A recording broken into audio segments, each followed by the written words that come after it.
Hello. I should be live now. So, hi to David and hi to So Hard to Find a Good Unused Handle. I hope you're both well. So, I wanted to do a live this evening because a lot of things have happened. So, we can get into all of those things as this continues. Hi to Zoe. Hi to Jamie. I hope you're all well and hope everything's going well in your lives. Obviously, there's been this revelation about Hindmarsh. Now, that wasn't so much a revelation to me because I already knew it. I was just waiting for it to come out, really. But I didn't know all the details. I guess we don't know all of the details now, but we know a lot, obviously, from the Guardian articles. That's the first thing. There have been various other things that have happened in the background. And then, of course, there is the Shuley interview as well, which is, I must say, I haven't had time to watch it yet. I've just read the transcript, so I'm aware of exactly what he said, but I didn't have time to watch it. And of course, there's been the podcast as well of Amanda Knox with Michelle in it, amongst others. So these are all things we can discuss, but I'll just say hello to a few people. Hello to Red33. Hello to Welshie. Hello to Unicorn. Hello to John Bayliss. Hi to Patrick Martin. Thank you for pre-ordering my books. Very much appreciated. Hello to Mark. Evening, Chris and everyone from sunny Northumberland. So this would be an apt moment, seeing if you mentioned that, to say it's been lovely to have the sun the last couple of days, but unfortunately, this is the time of the year where I'm now really ill because my body just decides, oh, there's a small amount of pollen. We've changed from winter into there being a small amount of pollen. So now I'm just going to make you suffer for 2 weeks. And of course, I'm allergic to dog hair as well. So my body just makes me suffer for these 2 weeks. But I learned that since I've lived here in the countryside, I learned that the hard way by being extremely ill the first time I lived here. There's just nothing I could do but this year I took tablets all the way through the winter and I've tried to prepare myself. So I'm not 100% today this evening anyway. So I don't know if I'll make it for the full 3 hours. We'll have to wait and see. And if I get a bit snotty, that's likely. My eyes, I mean, I've had to, I try and take lots of baths and lots of showers to try and wash everything off me. But hopefully I'm okay. I'm not too bad. But I passed a late fitness test, but I'm not 100%. Hi to Debbie. Hi to Truth Will Out. Hi to Yelda. Hi again to Maria. Hi to Christine. Hi to Lynn. Hi to Claire. Pico's right down there. Hi to ACL Moss. Hi to Gimme Hendrix. Liam says Shuley came out with his gun port doors open, made Liz Hull and Paul Clark look a right pair of. I'll let other people imagine what he made them look like. Hi to Christine. Hi to Justice. Hi to Mark. So I'll comment here. The Shuley interview was excellent. He was very articulate and addressed every point in the podcast very clearly and very thoroughly. He's a legend. Completely agree. I think it's really important to mention that we're fortunate that, although I think this is broadly true for a lot of people that work in these fields, they're very passionate about what they do. But we're very fortunate that he cares so much and he's willing to do this and stick his neck out and say, I'm not just going to allow this to happen with my research. Obviously, he's retired. He doesn't need to do this. So, it's very much appreciated for sure. I think one of the things I'd like to highlight from the Shuley interview was that he mentioned Child D. So I obviously did a video fairly recently on Child D pointing out I just went over a little bit of the court case and pointing out how ridiculous it is. And he just mentioned, I spoke to a doctor and they said, "Oh, it's definitely pneumonia. It's definitely infection," which is exactly what everyone has told me. But it's quite clear actually. It shouldn't be in court. I mean, what Dr. Evans has said in court and broadly speaking about this case is ridiculous, absolutely ridiculous, embarrassing. And I do think. I mean, if and when I get the opportunity, I'll call him out as much as I possibly can. Obviously, I have on the channel, but I think that there has to be a serious question mark about whether he would be called to the Court of Appeal, because he would be a liability in the Court of Appeal. It's hard to imagine he'd be anything other than a liability. Having said that, if they don't call their primary witness from the court case, that's going to look pretty bad. So it'd be interesting to see what happens. But I can't see how they can put him in court because he's a complete liability. He said so many daft things. He can't defend his things that he said in court and things that he's put forward. I don't see, a barrister armed with medical opinion, armed with 31 experts, is going to absolutely annihilate him. I mean, he was annihilated in the court case. It's just that it was a deeply unfair court case. So I don't want to speculate about Paul Clark because I don't know anything about him. I obviously have my own view, but I'm not going to say anything about that. All I will say is I'm sure that some of you saw that I contacted him and I tweeted to him, and I'm sure you saw his response that I think was not particularly mature. He gave some responses to Lucy that were not particularly mature as well. And just simply my reason for writing to him was I would have asked him to, if he wanted to speak on YouTube, then I'm happy to speak to him. I just would have gone through the inference from the case and say, okay, do you think this is a bowel obstruction or do you think it's air? Do you think it's pneumonia infection, delayed antibiotics, or do you think it's air? Do you think it's a gastrointestinal hemorrhage or do you think it's air? Do you think this baby was really overfed with milk because literally every medical professional I've spoken to treats it with a complete derision, and so on?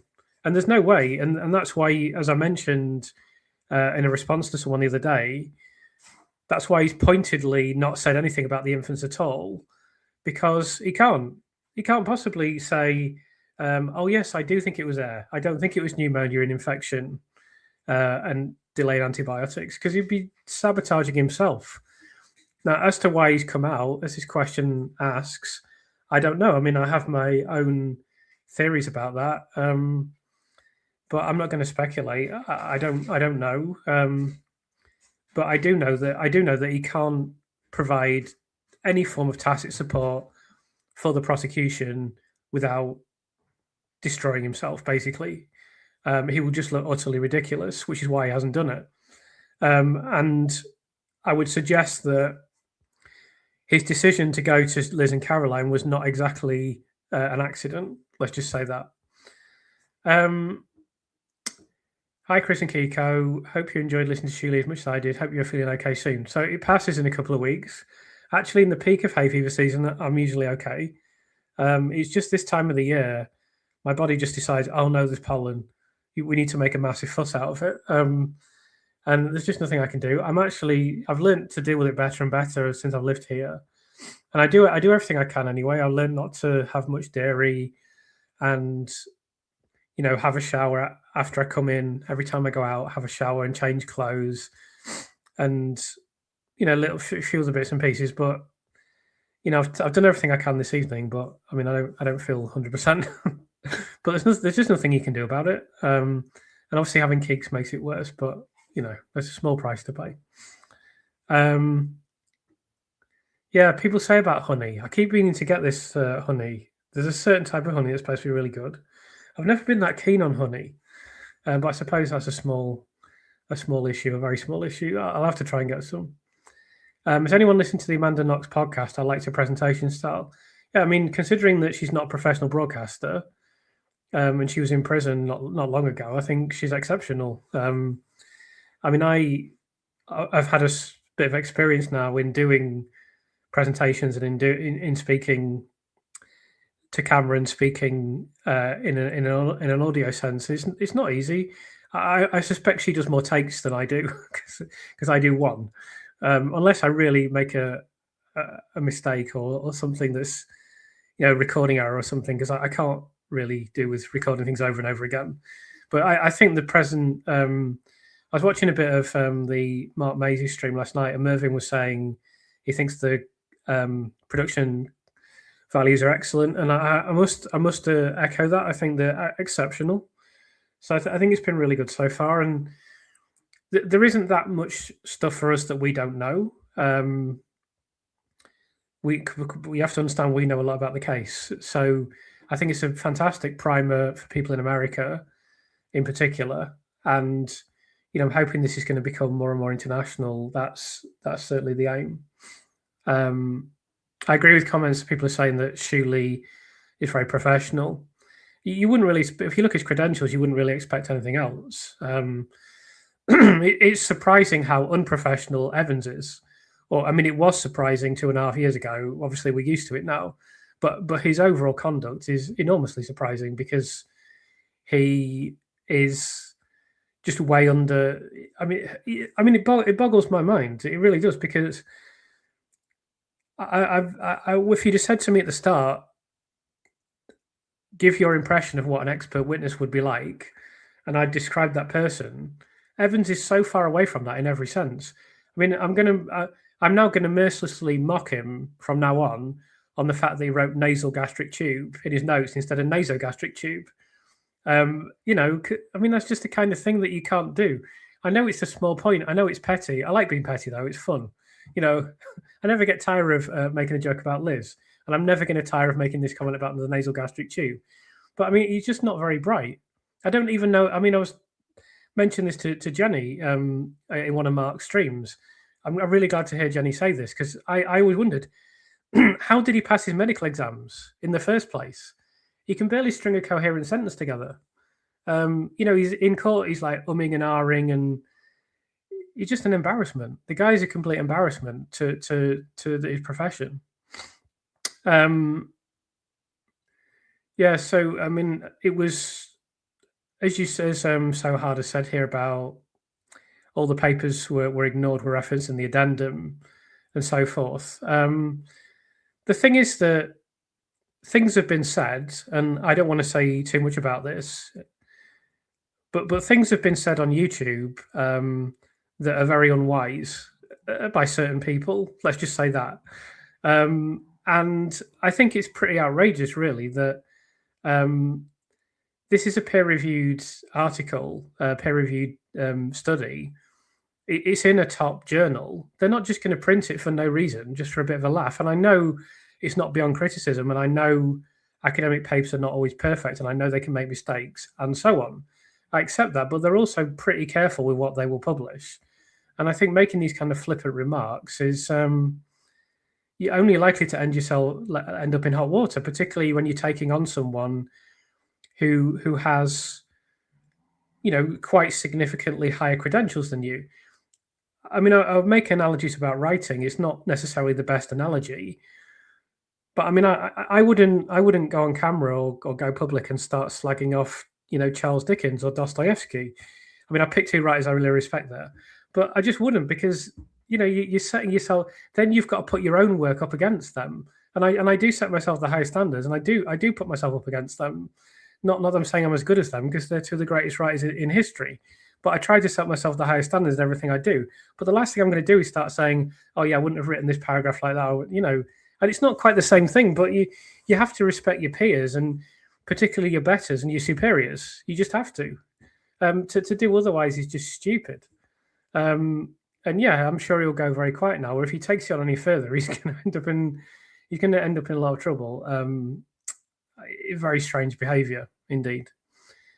Let's go a little bit further down. So I'm not going to speculate anymore about Dr. Clark. He's welcome to speak out if he wishes to do so. I don't know. I don't know. I don't have any evidence regarding his background. Excuse me. So I can't talk about that. I know a few things have been produced, They haven't been confirmed, so I can't really comment about that. But all I can say is that if you're going to go in, if you're going, I mean, and I think probably the most important thing that Shuli said was, look, if you have criticisms of something I do, then pick up the phone and speak to me directly. Don't go to a tabloid and like make some veiled remarks, you know. And that is a kind of, yeah, I agree with him. Is a level of basic respect that is required.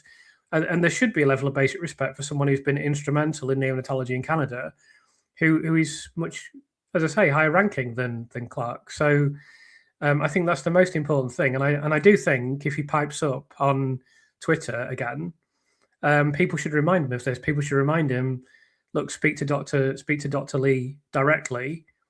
Dr. Lee has said, if you have a problem, speak to me directly. Show me some basic respect. That should be required by a fellow medic. And and if he does say anything, then I encourage people to remind him of this. In The Guardian yesterday, a doctor who gave crucial expert evidence about insulin poisoning for the prosecution of the nurse Lucy Letby was under investigation by a medical regulator. So let's talk about this a little bit. So this is Professor Hindmarsh. Now, I've known about this for a while, but I didn't know all the details. So an excellent article by Felicity Lawrence and David Conn. I suppose the first thing I'll say about it is, isn't it extraordinary that you can have a court case of this magnitude and the three experts are Evans, Bohin, and Hindmarsh? The others don't really matter. I suppose Manarides to a certain extent does. But he was really rubber stamping the theories of Evans. He changed his mind because of Evans' reports. He is not as important as these three. Evans and Bohin provide the theories, and Hindmarsh is the man for the insulin cases. So those three together, the fact that there's hardly anything else to say about Dr. Evans that we haven't said already. I mean, what else could we say about him at this stage? Bohin basically has had to go into hiding because so many people are objected to what she's done in Guernsey, and there's been other issues. And obviously, Hindmarsh now appears to be very deeply compromised as well. And there are serious question marks about some of the things he said in court, of course. And then don't forget, there's Martin Ward-Platt as well. So they wanted to throw in the guy who's already been responsible for 2 miscarriages of justice related to murder. So, I mean, that says everything about the court system, doesn't it? It says everything about how fit for purpose it is, which is not very, I would suggest. But I think that I know these institutions, they love to they'll kick and scream and throw the toys out the pram forever and a day rather than actually adapt and change and evolve. But there needs to be some significant evolution, at least. I mean, I would say quite stringent reform of the criminal justice system. As I mentioned to you, I hope I get to talk about this one day. It's not the right time at the moment, but I've studied, not in any great depth, I just spent a few hours on it. I studied this case in which the defendant was found guilty. And I will emphasize 100% he was guilty. He had to go to prison. That's not in doubt. So, but having studied this case, I can see all the problems with the process. There were so many problems and issues, and it's actually interesting to look at a case that's cut and dry, and yet you can still see problems in the policies, in the processes, in the procedures, and in the ultimate outcome. Even though the outcome for the defendant is baked into the case, the defendant's going to prison. It's as simple as that. But there were still problems in this case. So I hope to be able to speak about that at some point. It's just not the right time. I may talk about this in the future. If and well, I mean, I think it's a when, not an if. When Lucy's case goes to the Court of Appeal, it's quite probable that I'll have to stop doing Lucy Letby content. I don't know for sure, but as virtually all of the content I do is critical of the prosecution case or critical of the court process, it doesn't leave me a lot of room to speak about this case. It may be possible for me to do something, but then if I did anything, I'd be risking contempt of court. I mean, I'll have to research this at the time and see what is possible and see what isn't possible. As we know, there was a lot of tabloid coverage that wasn't clamped down on that was unfair to Lucy, and they had no problem with that. But I'm sure that they would love to haul me in for contempt of court. And obviously, I do feel the court should be respected, even though I'm a critic of the court system. So if the case goes to the Court of Appeal, then I'll make a video where I acknowledge that the case has gone to the Court of Appeal. Then I'll have to record other videos. That's where I'll need your help in helping to kind of direct the future of the channel, at least until the Court of Appeal. Again, I don't think you have any right to, if it's a court, when there's a retrial, if there was a retrial, we don't know what's going to happen, but let's assume for sake of argument there was a retrial. I'll report on the retrial every day. I'll do a report on it every single day, no doubt, because you're allowed to do that. With the Court of Appeal, I don't think you are permitted to report on it, because the reporting on Colin Campbell / Colin Norris just went very, very quiet, and then there was the verdict. So I will obviously watch the Court of Appeal. I'll absolutely scrupulously watch it. I'll record every second of the audio and video if possible, just for my own use. I probably won't be able to put it out ever, as far as I understand it. And I'll make sure I know inside out what's happened, but it's unlikely that I'll be able to report on it until it's over. And then we'll just have to cross our fingers and cross our toes that it works out for the best. And if not, then, I mean, I have thought about this possibility. We have to be aware that innocent people have had appeals refused, and that's not inconceivable, far from inconceivable. So whatever happens, I just want to reassure people that I'll be here for as long as it takes, even if I have to completely ruin my own life, which is quite possible. But I'll be here for as long as is needed. But in the event of a Court of Appeal referral, let's say it happened tomorrow. So I've recorded an interview with Dr. Martin Pittman that'll be coming on Friday. So if it was referred to the Court of Appeal tomorrow, I wouldn't be able to publish that interview in all probability, as far as I understand it. I certainly wouldn't publish it on Friday because I'd have to do some research. But I'll just keep going with Lucy content for as long as is necessary and as long as it is possible. But at some point, it's going to go to the Court of Appeal. Almost, I mean, I believe it's inevitable. And then I'll have to think about what happens next. So yeah, someone's just said it's fantastic you can continue to cover this. So, you know, given the level of support I've had, I mean, I'm on 6,500 subscribers now. Every video I make automatically goes to thousands of views. Even the live streams get thousands when they go online. So, and of course, all the comments. I mean, I must have had 40 to 50, I don't know, at least 40, 50,000 comments by now. I don't even know how many. It's insane. And then, you know, so that's all enormously appreciated. It's gone way beyond what I thought was possible. I thought I'd put one video online. I didn't even intend to do more than one video, but even when I thought, okay, I'll do a few more videos, I thought, well, if I'm lucky, I might get 1,000 views for a good video and a few hundred for a bad video or whatever.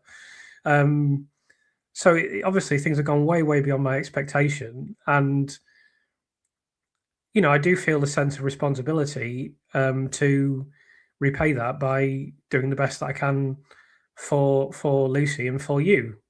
So there's no prospect of me doing anything other than working on this as hard as I can for as long as it takes.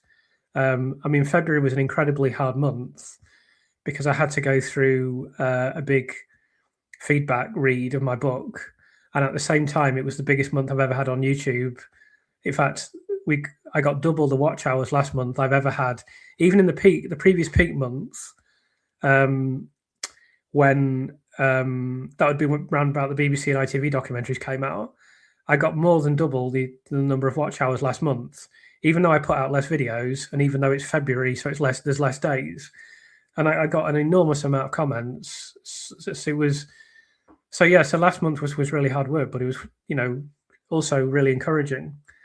So there's no prospect of me going anywhere or doing anything other than this for as long as it takes. And to be fair, it's very likely I'm going to be working in this space, in this niche, for some time to come. I mean, I have many ideas for other potential books. It's likely I'll be doing another book on Lucy and her case, at least one more. So, yeah, you're not going to get rid of me for a long time. You're going to have to put up with looking at me for quite some time, which, is a mixed blessing, I would say. There's a few people sharing my hay fever pain. And what I will say is it's got a lot better for me over the years. When I was younger, it was much worse. And I would be a lot better than I am now if I didn't have a dog in my house. But, Keeks is an important part of the household. So she's most important, let's be fair. She's the head of the household. So, I just have to grin and bear it. But I found over the years, particularly as I cut out dairy, I mean, that made a big difference. I wish I'd known about this when I was younger because I used to love milk, and I don't have any cow's milk or any dairy products. In fact, I have cheese sometimes. I'll have a little treat sometimes. I'll have some cheese. I had a scone with cream, and it's like I'll have that occasionally. But I tried to have milk alternatives where possible. I know your eyes are itchy, but do not put your fingers in them. It really worsens hay fever. I know, but it's really hard not to. But yeah, I try not to. Dr. Evans boasts all cases has given a guilty verdict. That's crazy. As an expert, he should be giving evidence to what happened, not whether they get a conviction. You can make anything up to, yeah. So almost nothing he's ever said is about the science because the science just doesn't stand up. I mean, I wrote that tweet recently about what Shu Li had said, saying he's absolutely right that it's nonsense, but he's generous to describe it as scientific because there's nothing scientific. I mean, you've probably many of you, most of you, maybe all of you have seen the video where I went through his notes. You don't even need medical qualifications. I mean, I'm not a science person. I've always been interested in the arts. I'm interested in knowledge and information, and I like to learn things, but I've never been a science-oriented person. And I've never studied science at an advanced level, but I know enough to know that what he did was absolute rubbish, and anyone can see it. You don't need to be a doctor. What it's like for all the doctors and nurses that feel strongly about this case, I can only imagine. It's extraordinary, absolutely extraordinary. I mean, the one I've said before, the question I would really like to ask him, and I mean this sincerely, is I'd like to ask him, Dr. Evans, was the money that you got paid for this job worth it? And I wonder genuinely whether it was because, money's a useful thing in this life, but is it really worth putting yourself in this position and putting yourself through this level of examination, public examination, for the sake of money? And I'm not saying that, I'm not saying that he was entirely cynical in what he did. I don't know whether he was or not. That's a question for him to answer. I mean, I've written to him 3 times and he's not written back, so he'll get one more chance, and that's it. But his conduct has been extraordinary, utterly extraordinary. Let's go a little bit further down. Thank you for all you do, Chris. That's no problem, Sarah. Thank you for all the support. So publications quality is a thing. There are predatory journals, but Professor Lee is very well respected. Same with Professor Modi. Yeah, I mean they are. Professor Modi is arguably the top medical person in terms of ranking in the country. You'd certainly in neonatology, she's number one. It's as simple as that. And Professor Lee, for some, I don't always understand why, but for some reason he prefers to be referred to as Dr. Lee, even though he's an emeritus professor. But there you go. He's pretty much the top person in. He's pretty much the top person in Canada for neonatology. So yeah, they are the top people.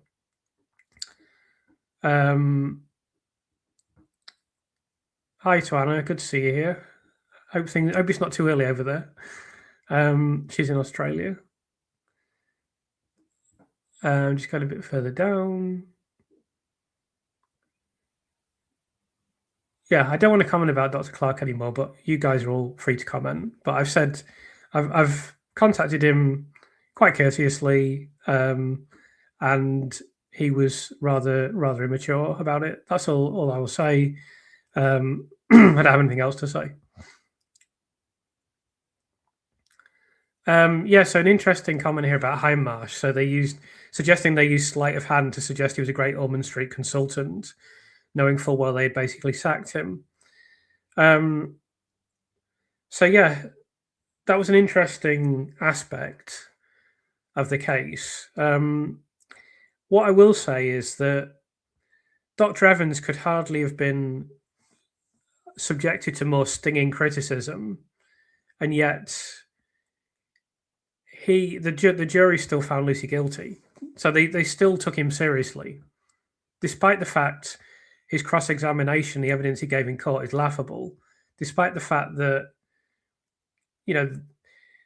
the court did hear about this worthless case. They did hear that he gave no effort to give a balanced opinion. But the problem is we've put doctors on such a pedestal culturally that they can't, people almost can't see that the trust for doctors is off the chart.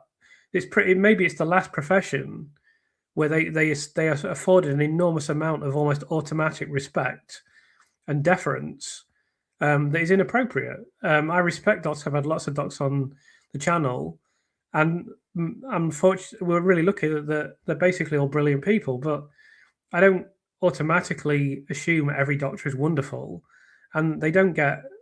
And everyone gets a base level of respect from me, but they don't get any more respect than anyone else.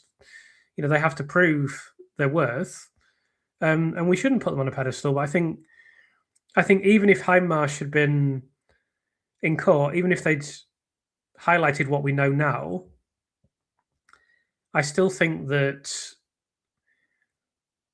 it may have made no difference because of this, what's described as the white coat effect sometimes. The reverence that people have for doctors.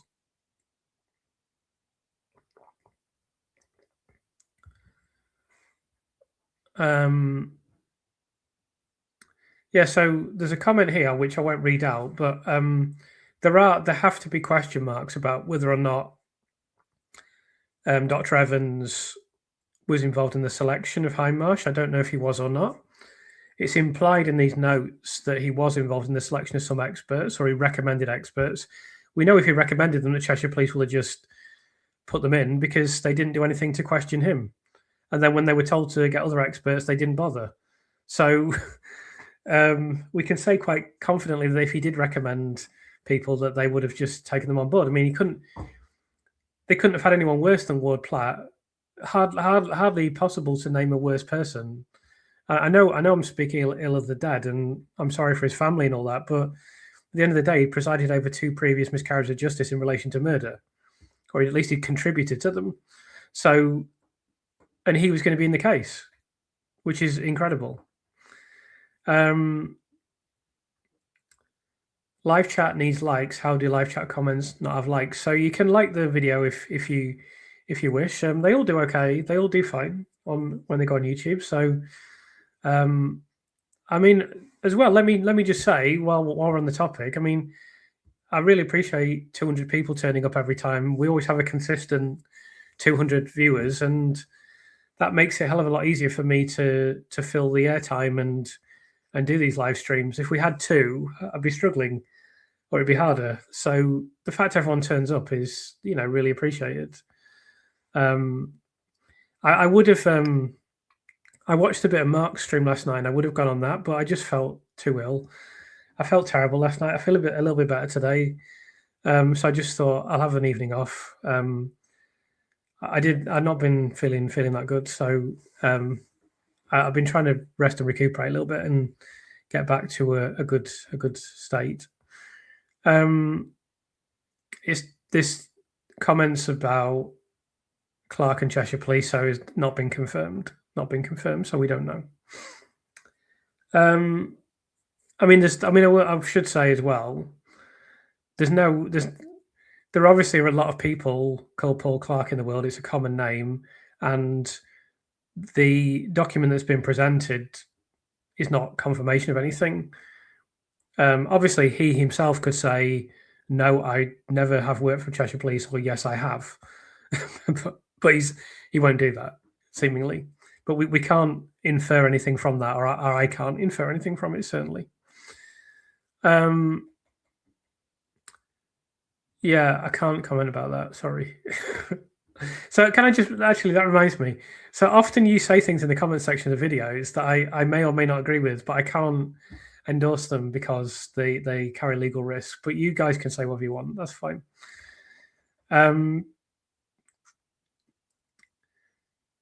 Oh yeah, so there's someone saying they go out running, so that's really good. Zoe says we'll stand beside you all the way. So I mean, I really appreciate that. As I say, I won't let any of you down. I'll do the best I can for as long as I can, and I'll just give it my all. Obviously, this year is going to be an important year with the book coming out, and I hope to reveal more about that as I can. Obviously, I'm a publisher myself for doing things constantly behind the scenes. As soon as I can tell you more, I will. I think this case shows that reporting on live court cases is essential. So it's very clear that court cases should be recorded. There is no reason for them not to be recorded. There's no reason this happens in the United States. It happens in other countries. There's no argument against it. There's no reason it can't be done. None.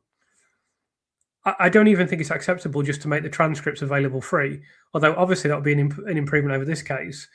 But there's no reason not to have video and audio. And if we had that, we'd be even further along than we are now. No doubt, and it would have happened more quickly. And maybe there wouldn't have been a retrial because maybe the system would have come under massive scrutiny much more quickly. So maybe, and that would have stopped that 6-month delay, and then Lucy wouldn't have got another life sentence. So I'm sure you remember Anna saying that isn't to benefit the defendants. The reason they don't record the court proceedings is absolutely to benefit the system.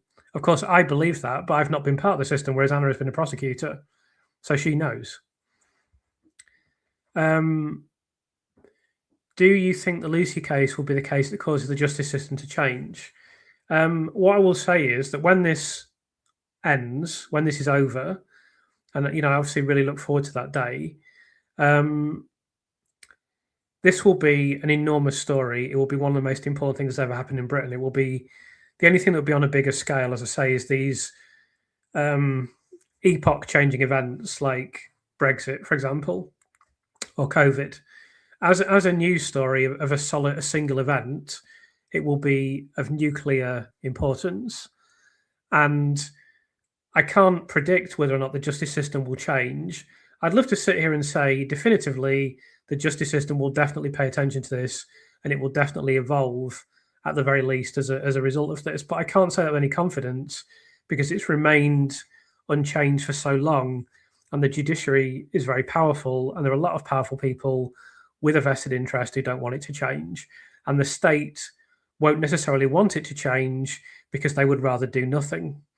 So I can't say confidently whether it will change or not. But what I can say is if this case doesn't change the justice system, if they don't adopt the Law Commission recommendations, if they don't seriously look at the way expert witnesses are selected, if they don't update things, let alone, I mean, these are simple things that they can easily do.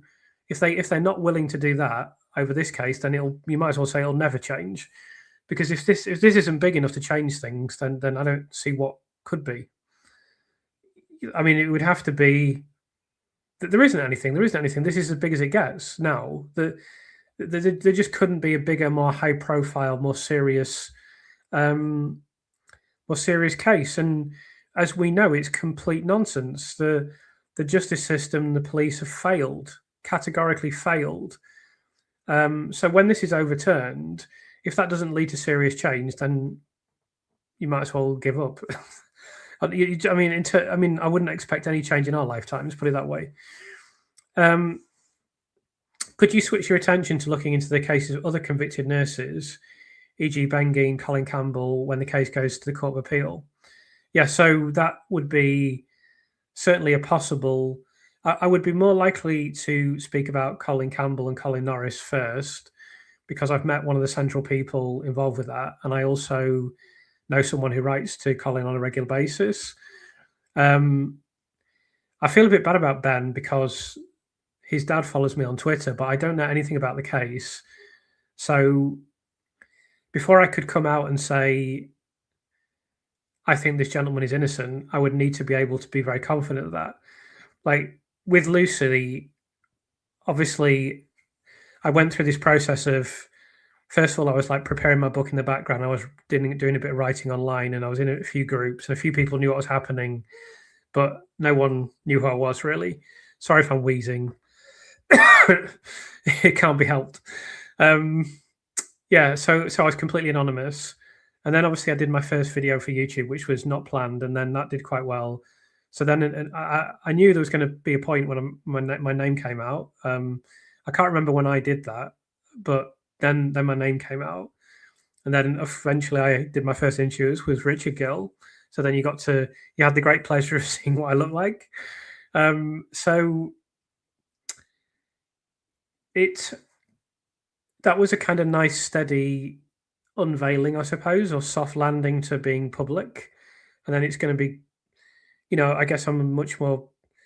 I mean, I wouldn't say that I'm a public figure now, but people know who I am. And I'm constantly getting notifications all the time on Twitter, and I don't message anyone. So people are obviously talking about me or copying me into things, etc. And I get a lot of Facebook messages, emails.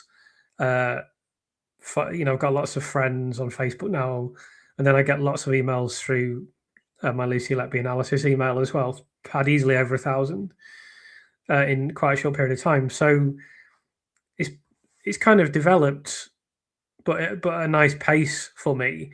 But nevertheless, before I was going to reach this point of being public, I had to be 100% certain I was right.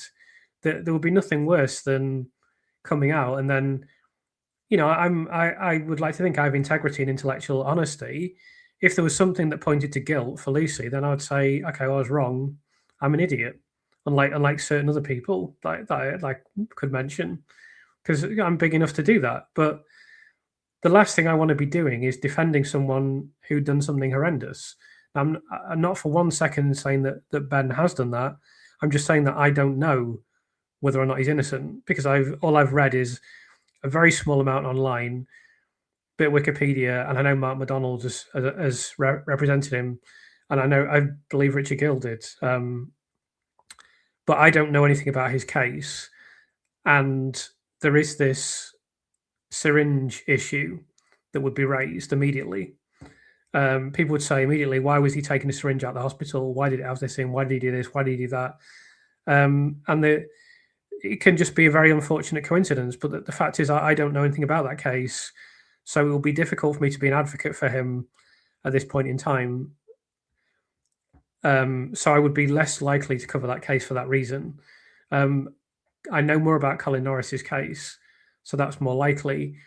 What I would be even more likely to do is to look at other miscarriages of justice that have happened historically, and maybe even some other topics. I don't know, but there's no shortage of miscarriage of justice cases to look at. And we could do stuff to do with the maternity crisis as well, for example. There's plenty of things that could be done. And of course, I'll also ask you guys for suggestions. I mean, eventually, one day, Lucy's going to be out of prison. And I'd like to make little. I mean, people often describe these as podcasts, which is a good description, and they're designed to be that. I guess I see them as like little documentaries in a way, but I would like to make more films about a wide variety of topics eventually, and just try and I'm never going to be able to do what Guy has done with Botched, where the production values are way above what I can do. But I can always do something interesting in terms of research and presentation and speaking, or I have faith in my ability to do that anyway. So I'd like to, maybe go into a few subjects that you don't know anything about, or you don't know as much about as a Lucy Letby case, or you don't, But whether I would do that between the CCRC and the Court of Appeal, I'd be more likely to keep it on a Lucy Letby footing. But these are all possibilities anyway. Great work, Grace. Should be very proud of his achievements on here. I've learned so much. Thank you. Very much appreciated. I made contact with Evans on LinkedIn. I wanted to challenge him, but was reminded of being in contempt of court. This was prior to the Baby K retrial. So, yeah, it's an issue. And it's something, I mean, I can say almost certainly I'm just going to have to make a video where I say Lucy's case has been referred. This will be the last I'll talk about Lucy until the verdict.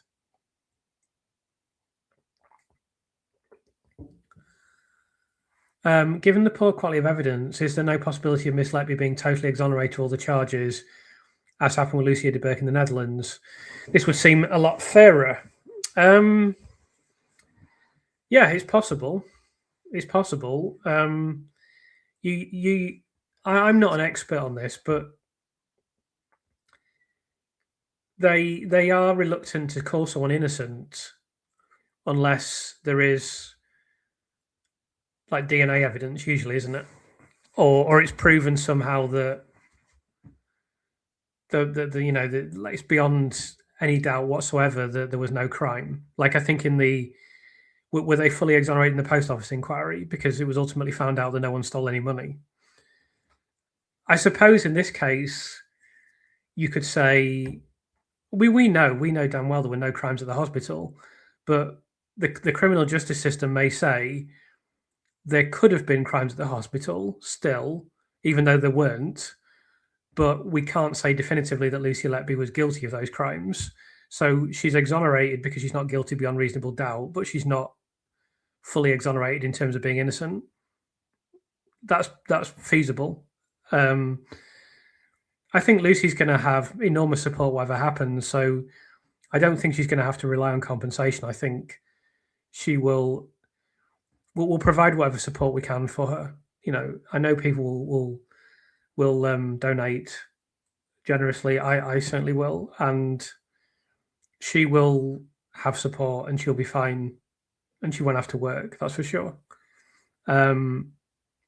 I hope she can be fully exonerated, but at the end of the day, the most important thing is that you come out of prison and you have freedom and liberty again. I couldn't really make predictions about what the system's going to do. It's very hard to say. Do you think Shu Lee, the Knox podcast, and other recent developments will speed up the appeals process and/or Lucy's release? I don't think they'll speed up the appeals process because I think although it may not seem like this, I think it's going as fast as they ever do. So I don't think they will speed it up, but I think the public pressure, it's more saying to the Court of Appeal, everyone is watching you, and you need to bear in mind, public opinion is critical. It's critical in this process, but not so much in terms of speeding it up, more in terms of the ultimate outcome. In terms of whether it could speed up a release, it could, because they could reach what could happen is it goes from the CCRC, then it goes to the appeal court. The appeal court orders a retrial, and then the case could then collapse at that point before the retrial happens, because the Crown Prosecution Service needs to be able to put a viable case in court. And the only person who's come out and said anything that's even remotely pro-prosecution, and even he didn't do it, is this guy, Dr. Clark. Now, you've seen what's happened to him very quickly. As this gets bigger and as it becomes more public, and that's why I've written a book, there will be an increasing awareness of what will happen if you want to go into bat for the prosecution. And there will be an increasing reluctance to do that. We already know Dr. Evans is not going back into court for a retrial. And who the hell would have him anyway? Very unlikely they'd have Bohin. Very unlikely now they'd have Hindmarsh. So that they've got big problems to staff their court case. So that can speed up the appeals, not so much the appeals process, but the release, because what a proposed retrial can just be untenable. So in that sense, it could do. Lucy's case will expose and help other nurses. That's perfectly possible, and I know 19 nurses want to support other nurses as well, and I'm more than happy to help if I can. I just need to be a little bit careful about this. I just need to be a little bit careful about this at this point in time. I'm happy to talk about Lucy's case because I know it inside out. The other cases I don't know as much about. But everything has to be done carefully, of course. It's shocking, this case. This could happen to any of us. When police investigate, it should be for the truth rather than just convicting someone. Yeah, I totally agree. I think that's a massive problem. It's very clear that the police. Well, this is my interpretation. I shouldn't say it's very clear. I don't know this for a fact, but my interpretation certainly is that the police view a conviction as a result. I don't know if anyone's watched the film about. There's an old BBC documentary about the guy who was convicted of murdering Susan. Is it Suzanne Dando? Is that her name?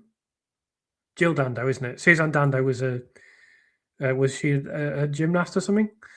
Jill Dando. And there's the police say during that documentary, it turns out to be a wrongful conviction, etc., or an unsafe conviction. And there's a police officer saying, "Oh, but there was so much pressure on us to find a suspect." So what? So what? You've got to live with that pressure. That's your job. Your job is to investigate and establish the truth. It's not to bang someone up because it makes you feel better and makes other people feel better. And I do feel that is a prevailing mentality that exists, and it shouldn't exist, because not only is it wrong in terms of banging the person up, but also it just makes the system look stupid when they're exonerated, and it's counterproductive because it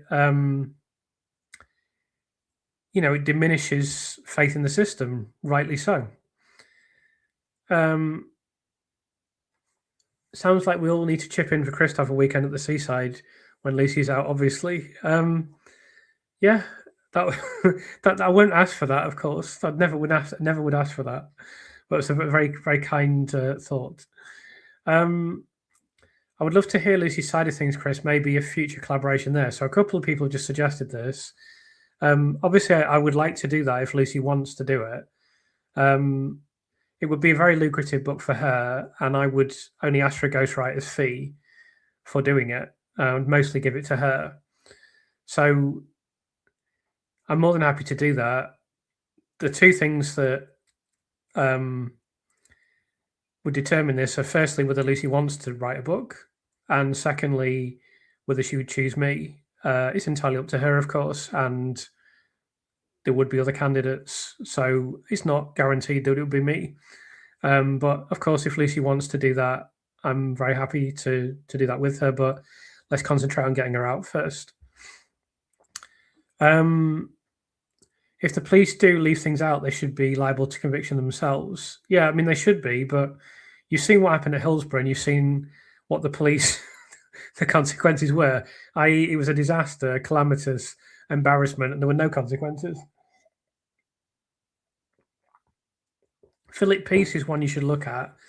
Jailed for killing his daughter on the basis that CPR couldn't have caused her injuries, even though her injuries were textbook common injuries from CPR. So it sounds very interesting. What I would tend towards, if I was going to do this, is cases where the wrongful conviction has been proved, because it's just easier and safer, rather than have to. Because if I don't know Philip Peace, I don't know anything about his case, but if he's still in prison, I'd have to. I'm sure you're absolutely right in what you're saying, but I'd have to research his entire case and make sure I was certain that he was not guilty. Otherwise, I'm supporting someone who's guilty. So I have to be, or sit on the fence. I can sit on the fence and tell you the facts, I suppose. But I think I'd like to look at, Andrew Markinson's case and Peter Sullivan's case, and such like, and others where there are many, many miscarriages of justice. We've got 600 to go at, so we should be able to find a fair few. My son would like to pass on the message. Free Lucy Letby. Thank you to your son very much. Hello to Jenny. Did you miss anything? Yeah, a few things, but I'm sure you'll catch up. I can't remember what I said, unfortunately. Good evening, Chris. Always look forward to your videos and tell those making negative comments on Facebook to watch Lucy Letby analysis. Yeah, I mean, I don't. Thank you for the support and comments. I don't know if people say. I mean, if I get messages on Facebook, it's all positive. Like no one said anything negative to me directly. I've put my email address out there numerous times. I've not had one email, one comment. Very, we get a few comments on YouTube occasionally, get a very odd comment on Twitter, but very, very few negative comments. And to be honest, I don't care anyway. People can say whatever they want. It means nothing to me. I went to a comprehensive school in the north of England in the 1980s. Society was a lot rougher then than it is now. It was brutal. Awful things happened to people at that school. Luckily, I don't think I was necessarily among them. People had it worse than me, but it toughened me up, and I wouldn't. The whole experience of being back in where I came from at the time where I grew up,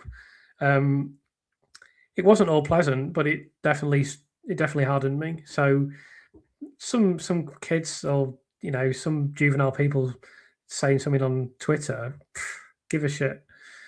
Good evening, Chris. Always look forward to your videos and tell those making negative comments. Oh, sorry, I've just read the one already.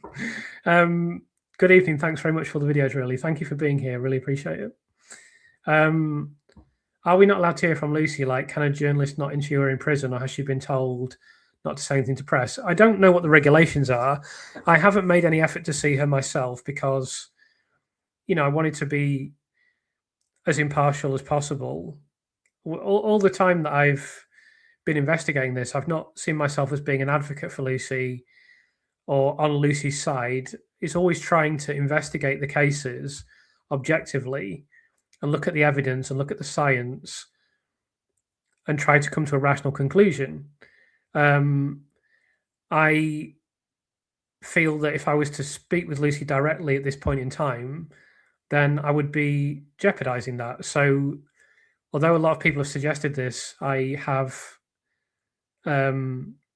resisted that, but it's possible that I'll speak with her in the future. I don't know.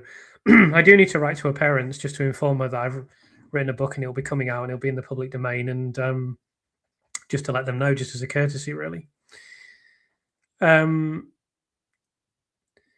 Yes, I mean, the comment here, this is relation to the question I was asking about Evans and the payment for the case. Were his daughter's horses worth putting someone else's daughter in prison for? And he may absolutely believe that what he's done is correct. Obviously, I don't. But was it worth it? He got paid for his work. Was it worth it? It's a very serious question that I have to ask him. I don't think I'll ever be able to put that question to him, though. Let's go a bit down. Yeah, so there's a few comments about people trolling. So I personally don't, speak to them, but they don't speak to me. So I don't follow them or listen to them. It's just not really of any interest to me. But I respect people that take the time to, interact with them. And the social media war has been very easily won by now. But just that's due to people. That's due to people like yourselves, really. I haven't done too much on social media, so I mean, I think you have to understand that what you've done is a really important part of the process.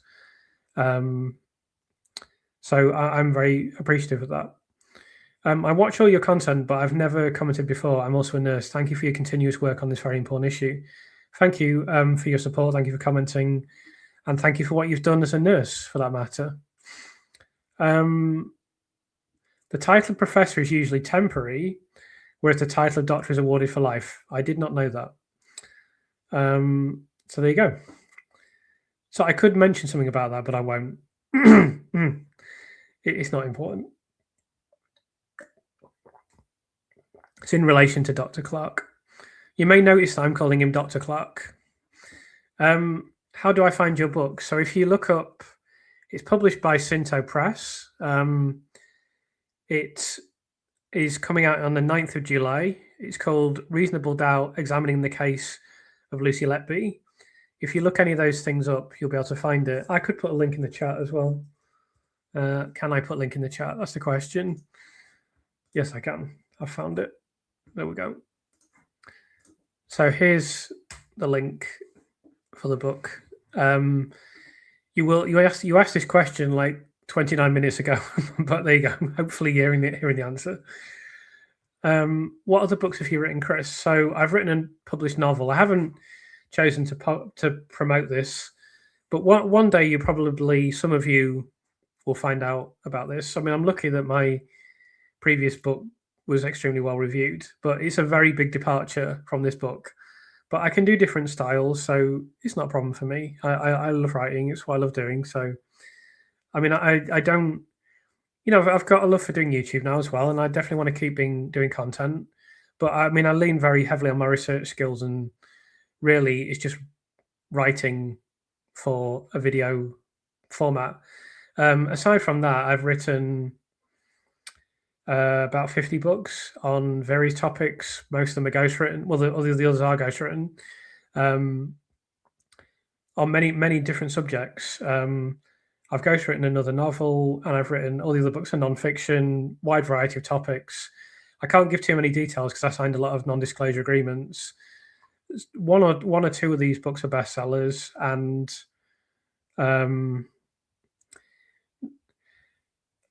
no one's super famous, but a few people that are fairly well known, and one person that may become very famous in the future. Hi, Chris. I'm now following all of your discussions and finding them invaluable. Thank you for your complete dedication. Thank you, Kath. I really appreciate you being here, and your support is enormously appreciated as well. I want to write to Lucy. Do you think that would be okay? Yeah, please do write to her, Christine. Could someone type in the text? Just tell what the process is, because I'm not sure. There's a specific process you have to follow to write to Lucy. So could someone just write that in the comments so that Christine can see? Because I can never remember what it is, because I haven't written to Lucy or had any contact at all, and I don't know what it is. So would Dr. Evans be called the new retrial? No, he wouldn't. He said he's retired anyway, but there's absolutely no chance that anyone. Can you imagine? Can you imagine? I mean, it would just be the case would last about 2 days. There's just absolutely no chance.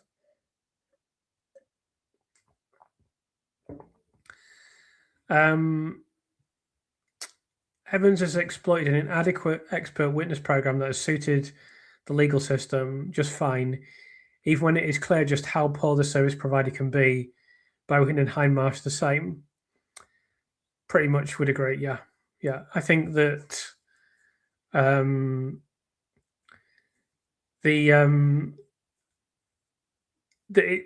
it's very clear this has to change, because you can't, as much as we're critical of Evans, I don't think he's necessarily that far away from some other expert witnesses. I think there are not many that would have got in the media the way he has. But I don't know if you know about this other case where there's a shaken baby syndrome case, and he's spoken beyond his expertise. But there is another expert in that case who has also been criticised. Now, I'm not saying that other expert is like Evans, but it's not that unusual for expert witnesses to be criticised. So I think he is the thin end of the wedge, unfortunately. So it's very clear that the expert witness system needs to change. We love what you're doing. Come here, I'll give you a special snuggle that'll make you feel better. Well, that's very kind of you. I've not had any better offers, so I'll give it due consideration. I'm catching up. You mentioned you'll keep going forever. You are amazing. Thank you very much. That's very kind of you. Can I ask one thing that's been bothering me? How come the trial judge didn't recuse himself after being told that Derry wasn't a credible expert by an appeal?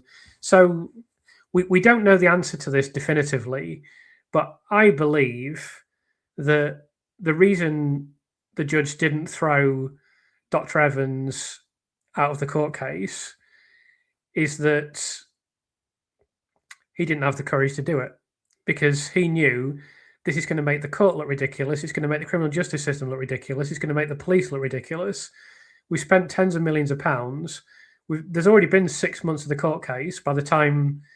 Ben Myers was going for a no case to answer. He was saying this guy should be thrown out the court case and there should be no case to answer. So after 6 months of prosecution evidence, and after 5 years of investigation, and after over 18 months of waiting, and after Lord only knows how much money being spent, he just didn't have he objectively definitely should have thrown him out, and that should have been the end of the court case because it would have collapsed. But he just didn't have the guts to do it.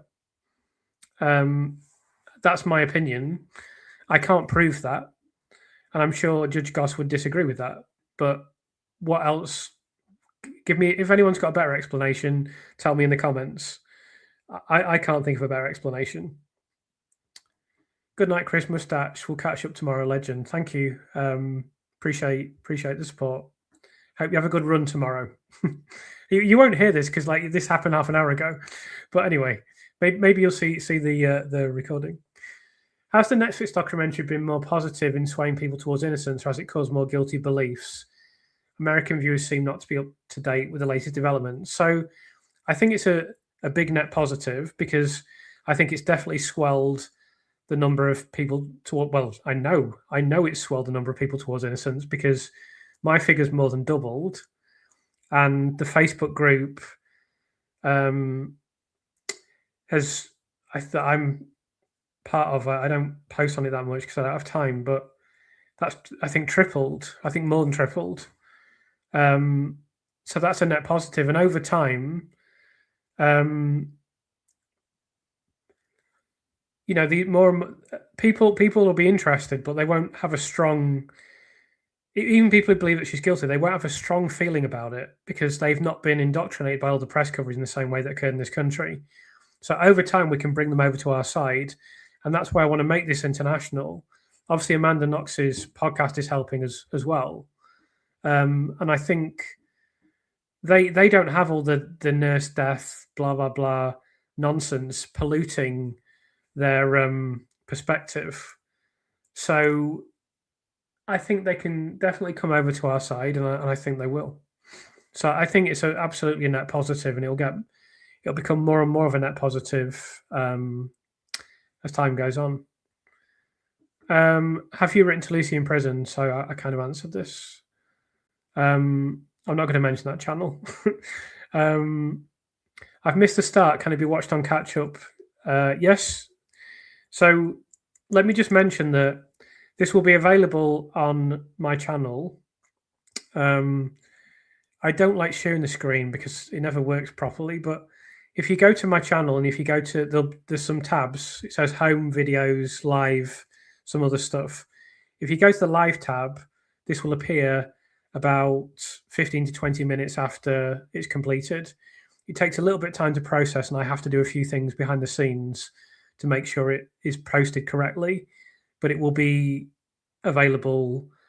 The title is Lucy Letby Analysis Live Discussion, 4th of March 2026. So just look out for it when it comes out. It will be there. Recording would be far cheaper than transcript, and it allows people to scrutinise cases. Would we have been able to scrutinise Lucy's case as much as we have without Thirlwall? Almost certainly not. I think Thirlwall has been invaluable. So that's another thing to mention. I mean, you're absolutely correct in what you said. Thirlwall is backing away, it seems, from publishing any. They're supposed to publish a timetable by the end of February. They made some very non-committal remark and didn't publish a timetable. We're now into March, and they're not going to do anything now until the end of until after Easter.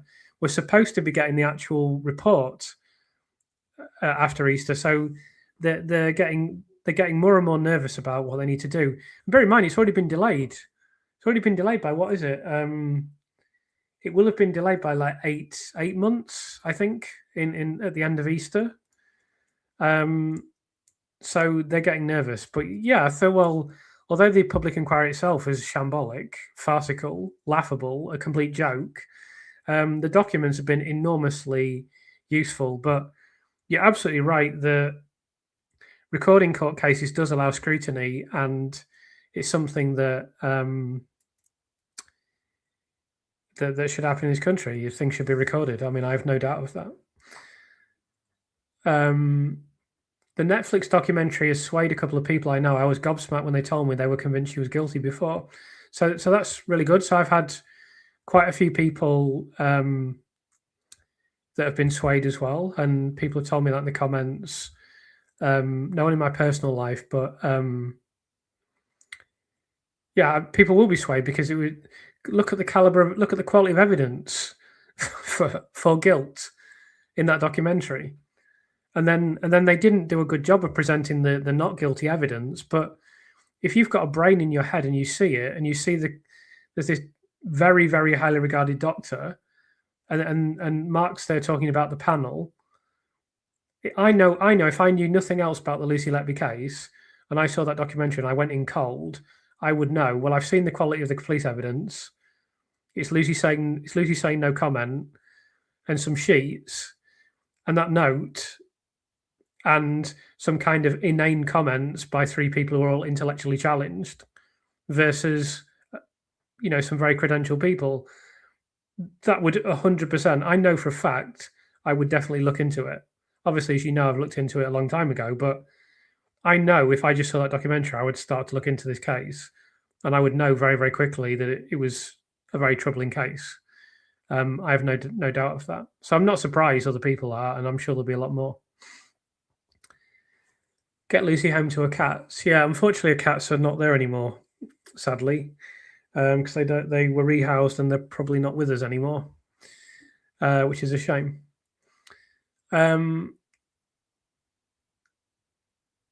So a few people are mentioning, but it's a kind of company policy not to mention that channel, or mention it as little as possible. So I don't talk about that too much. Chris, I've missed the start. Something I think about a great deal is how the jurors must feel now with everything that's since come out. Yeah, it seems likely that they'll be thinking about this case. We can only imagine what the jurors feel, but it would be surprising if the jurors don't feel something. You would think that they would. Some of them must have doubts. You would think. We'll just have to wait and see. I mean, it would be massive if one of them came out. They can come out to a certain extent. Happened in the Colin Campbell case. So just have to wait and see. So someone's mentioning some comment about Boys Club and collusion. I can't really comment on that. I don't disagree with your comments, but I can't really comment on that because I don't have any support for that. So I can't speculate on that, unfortunately. It is important to do this for Lucy, but it also matters so much for all of us. A fair trial and justice needs to be available to all of us. I agree entirely, Claire, and I have made this argument. I wrote a very short preface for the book, and I have made this argument briefly. I would have liked to write a much longer preface, but everything is geared to making it as digestible as possible, because it is a long book. It's quite a bit shorter than the Post Office book, but it's still a big, weighty, meaty book with a lot of information in it, and everything is done to make it as digestible as possible. So I had all manner of stuff from various people that have been involved in previous miscarriages of justice, experts that represented them. Like I could have put loads in. I had loads of interviews, and I basically scrapped all of it because it's not related to Lucy's case, and we can't do everything. But that may all come out in another book that I write in the future, because I've got quite a few ideas. There's a few things I'd like to do, and I probably won't start until next year. I could do with a break. There's not going to be much of a break for the rest of this year, so I probably won't start another book until next year. But I have a lot of ideas in the kind of criminal justice or legal space that I would like to do.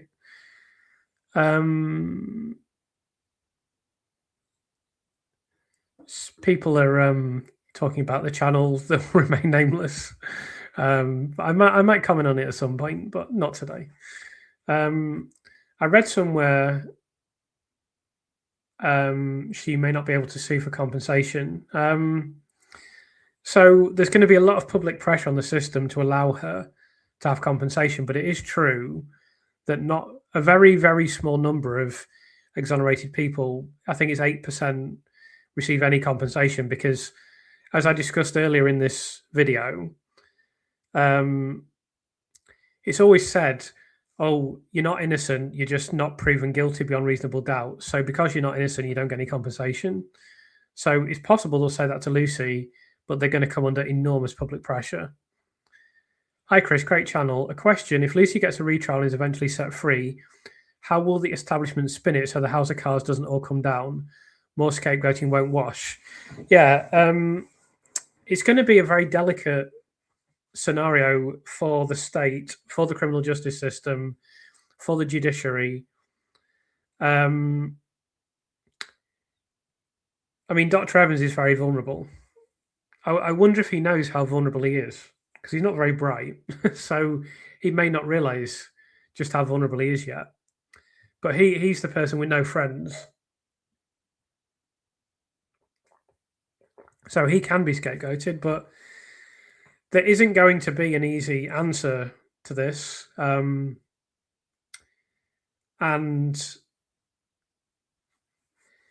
it's I wish I had a good answer to that question. I don't know what's going to happen. All I know is the police usually weasel the way out of it. So that's my only prediction.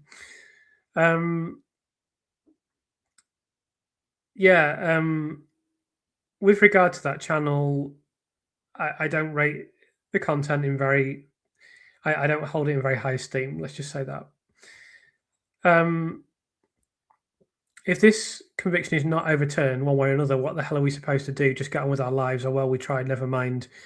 Guess she's in prison forever. So Peter Hitchens was talking about this and saying how he was reluctant to get involved because he knows the timescales that can be involved. And, you know, once you're involved, you can't stop. All I can say is what I will do is that I will continue forever until she comes out, because we know she's innocent. And, you know, on the day of conviction, I was already quite confident that it was a miscarriage of justice. Within a couple of days, I was very confident, and I've never seen anything to change my mind. Of course, I've become more and more confident. And within a matter of a couple of days, 2 to 3 days, all I wanted to know is, what can I do to help? Can I do anything? And, you know, I thought there was a role for me somewhere. I felt I could help with the kind of experience and skills that I have. But I guess that my role has gone beyond what I thought was possible, or likely, certainly. And now, obviously, I'm in a position where I can do something to help. So I'm really grateful for that, because I wanted to help. So it's absolutely incumbent on me now to do whatever I can for as long as I can, indefinitely, however long it takes. So I hope everyone's going to be here for the long haul, because there might be a long haul and we just have to deal with it. But hopefully that's not going to happen. But that's why people will say to me, oh, you know, you work so hard, you've done so much, all this kind of stuff. But it's vital that we do everything we can now to get a quick resolution to this. Because if there isn't a quick resolution to it, it's just more and more time sucked out of Lucy's life. So I don't know what to say other than I'll try my best for as long as it takes.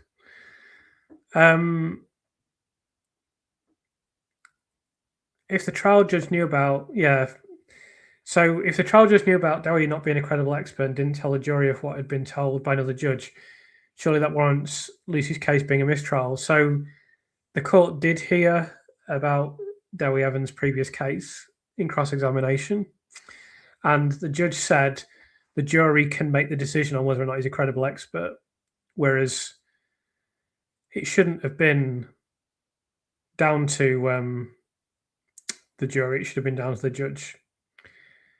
Would be amazing once Lucy's out if she could come on a live cam with you. I think that's very unlikely, but I guess it's not completely inconceivable. But I think it's very unlikely.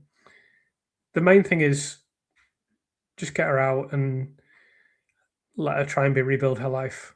I don't expect to have any personal contact with her. I mean, that may happen. I'm not doing it for that reason, of course. I just feel strongly about this, and if I can help, then I will. It's probable that I will. Well, I'll send her a copy of the book. I don't know what else I will do after that, but at this point in time, I've not had any contact with her at all. But I hope that she can. I hope that she can feel comfortable and find a good home and find some meaning and purpose and happiness in life. So someone has said, I'll be asking you onto my podcast fairly soon if you're up for it, to look at the psychology of all this. So it's very kind to ask that. I might have to decline at this point in time because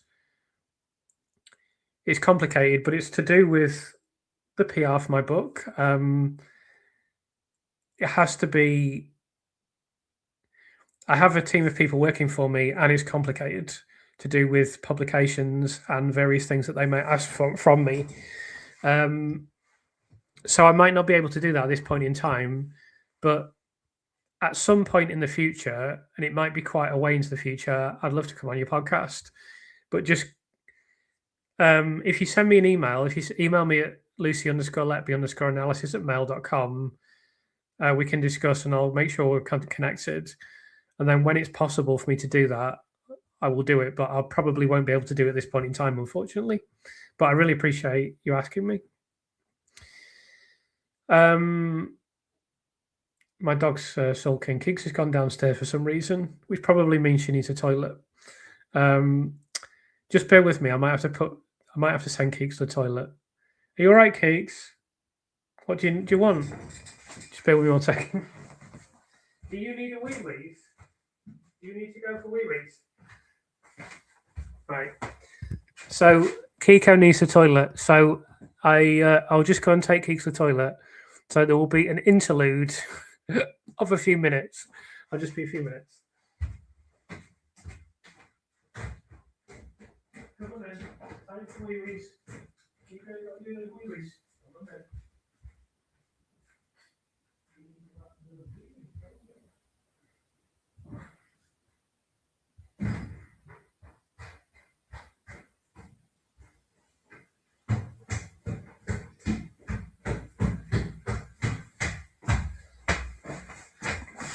Right, sorry about that. It would have to come at the moment of peak viewership, wouldn't it? Yes, so I put her out, so she'll let me know when she wants to come back in. Trust me. Even though she's downstairs and I'm upstairs, I'll still hear her crying in a couple of minutes. She just does this like annoyed bark, like I'm ready to come back in now. So I'll go and get her in a couple of minutes.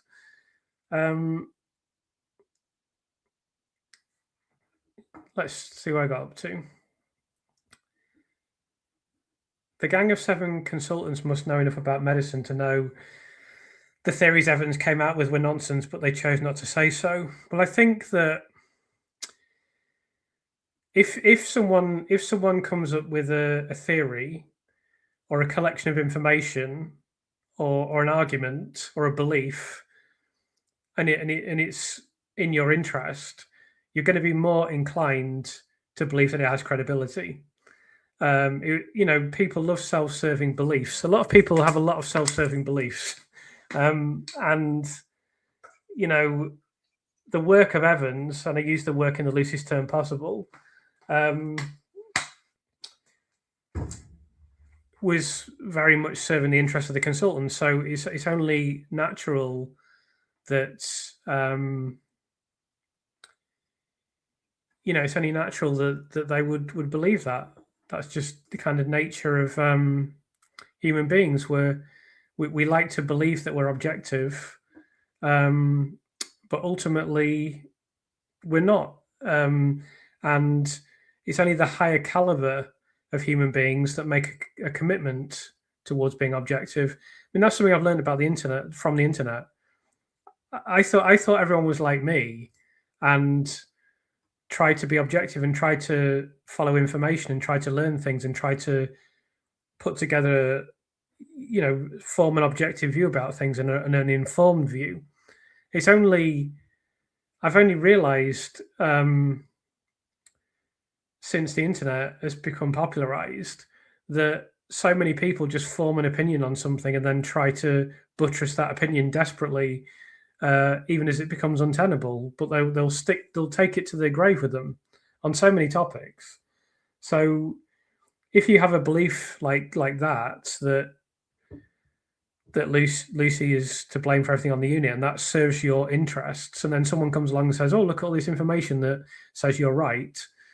Most people don't have the caliber as human beings to,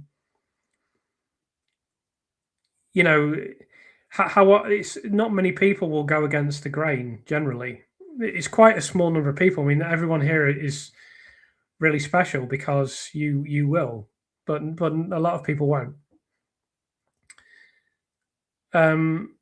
That's why it's so important to get it into the public domain and normalize the idea that Lucy is innocent and normalize the idea this is a miscarriage of justice, so that it becomes what's it? I forgot what it's called. Is it called the something monkey syndrome, where an item of information or a belief or an item, some piece of knowledge reaches a certain amount of public penetration, then it becomes accepted by the broader population.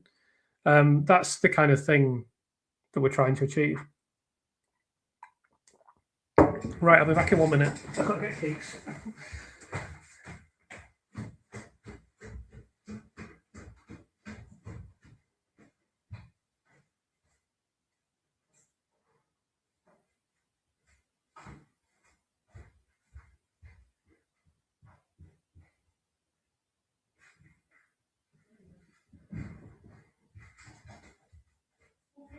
What's this? I'm here.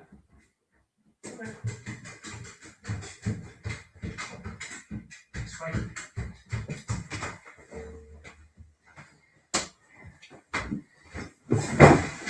There you go. There you go. Made it. You're going to come up? Come on. Come on then. Come and give me a cuddle. There you go. Here she is. It's a half time. You don't usually come in at half time, do you? You usually come in at full time. Good girl. There she is.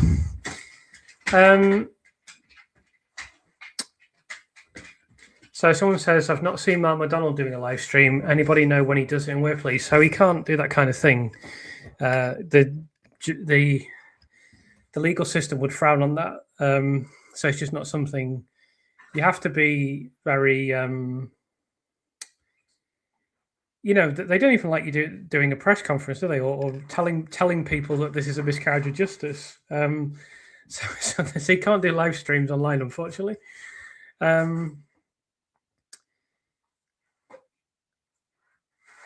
I like your optimism on this. Hopefully you are right. Well, I think there's just no sense in me being negative. And I know that to some extent people look to me now because I've got a bit of a prominent presence, I suppose. So if I was sitting here being negative all the time, I mean, I always try to be honest and I always try to be realistic about things. But I don't think there's anything to be gained from being pessimistic. I try to be realistic, but I have to. Also, I need to keep going for myself as well, and that means that I need some degree of optimism, because to do all of this for nothing would be awful, obviously. And it's hold on, back in a sec. Have you found the boat? Wait, you set that down on the bed.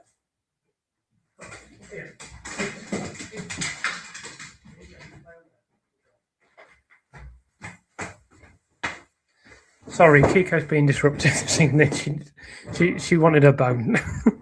Yeah, so I need to maintain some degree of optimism, just to keep going. I mean, if this was all for nothing, and I know that it can be, I'm aware of that, and I don't want to be delude myself about it. But at the same time, you have to believe it's for something. You have to believe that justice can be done. So I do try and keep it balanced, and I don't want to give people, I've never said, "Oh, Lucy's going to come out." People would make all these comments last year, like, "I hope Lucy's out of prison for Christmas" and stuff, and it's kind of heartbreaking. So I just know, well, that's just not going to happen. I mean, she just isn't going to be out of prison for Christmas. So I try to be realistic with people, but err on the side of optimism. I do hope that the system can recognise that the medical information in the original court case is rubbish, it's nonsense, and this is an unsafe conviction, and there are consequences that go beyond an innocent person being in prison. It's about the patient safety in the NHS, and I'm hopeful that this can be recognised, and that as much as they may want to pretend their system is great and perfect, that the public pressure will get too great for them to resist it. And I'm hopeful that's the case. And when I decided I was going to write a book about it, I didn't think I'd be here doing a live stream knowing that 200 people will turn up every time, and more than 200, because that's just the number of concurrent viewers. I had no idea, but when I decided I was going to write a book, it was for me to give 100%, pedal to the metal, everything to help, and to make it more public and make it more credible. And I noticed, interestingly, the other day, I don't know, you may not have noticed this, but a gentleman called Chris Mullin made not a very committal comment, but a little bit of a comment about Lucy's case. Now, Chris Mullin wrote the... by the way, you might have to tolerate my dog chewing a bone. I'm sorry if that's annoying, but there's just nothing I can do about it. Yeah, so there's Chris Mullin wrote a very important book about the Birmingham Six. So efforts, luckily now I can get in contact with anyone. So, or a lot of people anyway. So efforts are being made to contact him, and we're going to try to get him to kind of assist with this case as well. But I knew his book about the Birmingham Six was critical, so I thought, well, the culture's changed quite a bit since then, but a book can still be really important. So I want to be able to do that, and I want to be able to help. And I'm going to, if I do that, I've got to be willing to do absolutely anything, and that's what I'm willing to do. So if there's a need for public appearances, I'll do it. If there's a need for me to go on TV, I'll go on TV. If I have to do radio, podcasts, whatever, different public appearances, different events. And I don't care. I don't know, some people say, "Oh, you shouldn't be doing this, it's in bad taste." I know some people will say that. That's fine. But we need to be brave about it, and it needs to be in the mainstream. It needs to be, people need to understand these crimes didn't happen. The parents have been misled about what happened to their infants. Child D, I mean, I will, if I get the chance, I will say in the media, the parents of Child D, the mother of Child D has been in this Netflix documentary. Your infant died because of mistakes at the hospital, and you have to understand this. But I just think we need to not be scared of people saying, "What about the parents? What about the parents?" We need to say, "Look, we're not against the parents. Quite the opposite. This has been on the front page of the Sun.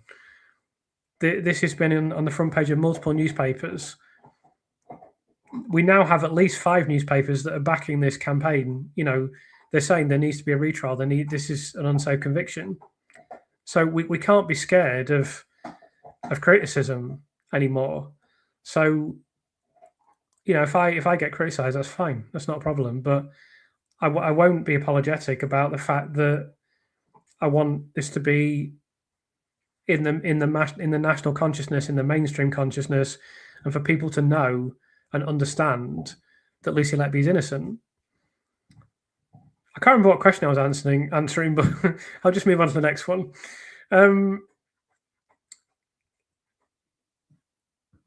Thanks for your work, Chris. Lucy needs to be released. I agree. Thank you for the support.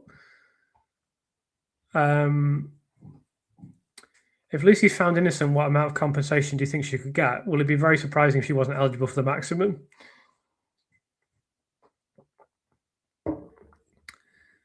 Goodbye to Red 33. You will have gone now because this was 45 minutes ago, but thank you for joining.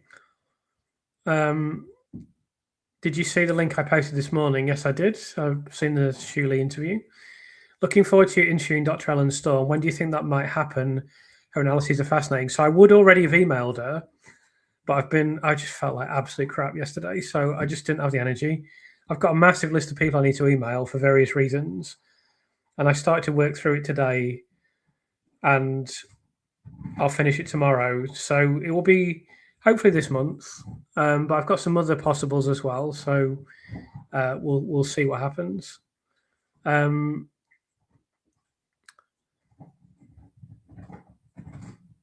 go a bit further down.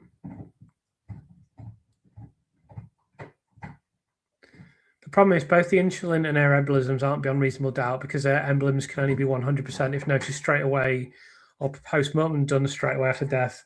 Very complicated. So I think it's going to be critical for the barrister to argue in the Court of Appeal with the experts that the air embolism diagnosis, not only is it unlikely, but there are just clear clinical signs that point to other things, that point to more obvious diagnoses, and that the idea that there's air embolism is poorly founded. In the case of the insulin, it's slightly different.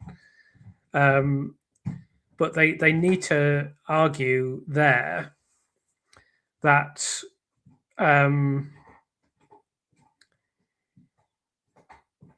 it was presented in court as being a fait accompli, and that's just not true. But I'm sure they'll be on top of it when the barrister's been appointed and so forth. So apparently it's 20k per year of sentence per year served, maximum 2 million. But I think that Lucy's going to, this is such a high profile case. If they give her some derisory amount of money as compensation, I just don't see that happening. But there'll be enormous pressure. But we'll just have to wait and see.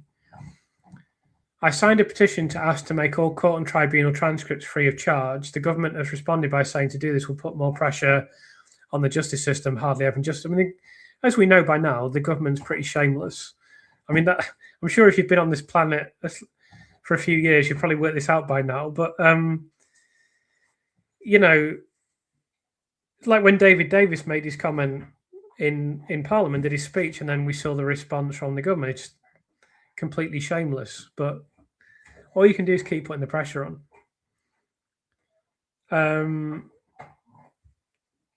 Yeah, so someone's saying about they have to pay boarding, but that's been scrapped now, I think. If Thirlwall gets published, will those who have used this as an excuse not to talk about their actions be made accountable? I think I know what the answer is. It's very hard to say. It's looking increasingly unlikely that Thirlwall will publish, but we'll just have to wait and see. Can you comment on Amanda Knox's sentiments and support for Lucy? She still seems to be tarnished in the minds of a certain section of the public. Well, I absolutely will comment. I don't know that much about her case because I haven't followed it. I know that some people still have a negative view of her. I think if you go away to prison and you're exonerated, it means that you're innocent, effectively, because it's so difficult to get out of prison. So I assume that she's completely innocent of the charges, in which case she's been through an awful experience, and I have nothing but sympathy for her. So I don't know what other people think about her, but I would have to dislike someone very, very strongly before I thought I want them to be wrongly convicted of murder and go away to prison when they've not done anything wrong.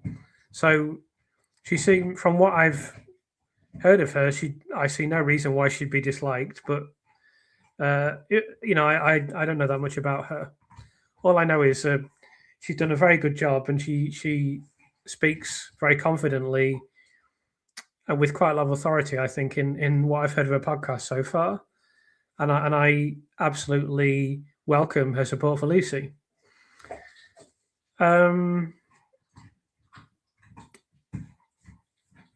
Lucy wants to sue. Well, she may not want to do that. I understand your point, but she may not want to see a courtroom ever again.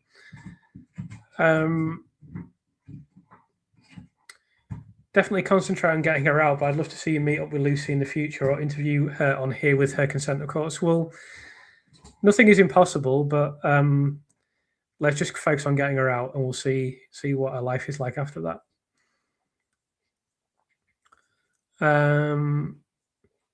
Do you think Lucy could ever get her job back if found innocent? She won't work in nursing again because it would just be impossible for her. But I think there'll be enough support for her that she doesn't need to work again. Certainly, that would be my intention.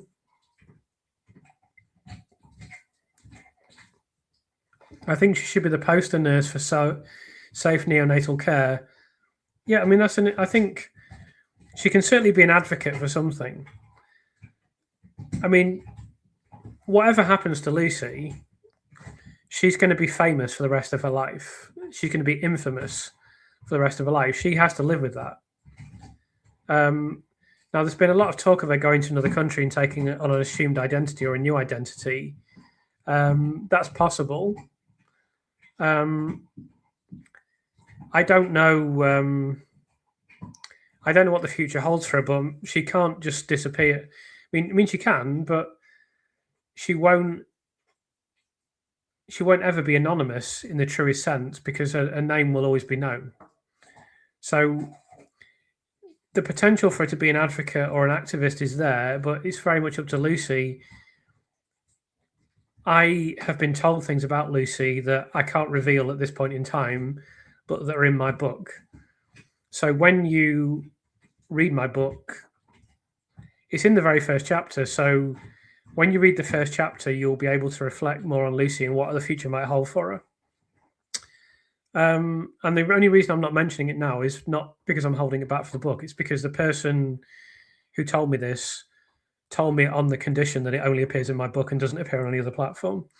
And that includes national press, anything like that. So it's an exclusive. But when you read about it, you'll maybe have a better idea of what Lucy may do in the future. Hope you can get Michelle back on sometime.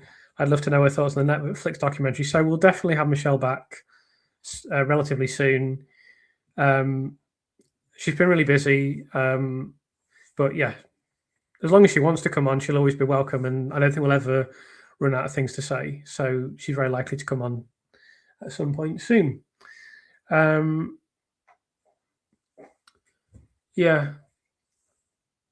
Lucy will probably have a lifelong nursing work phobia. And obviously, Lucia de Burke said that. So, yeah, I think that's very, very likely indeed.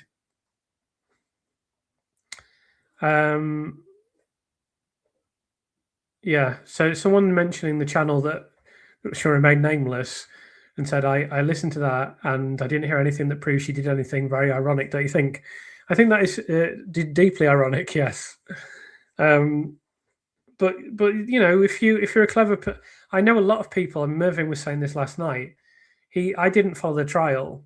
I just heard the verdict, and he was saying I followed the trial and I just couldn't see any evidence that she'd done anything wrong.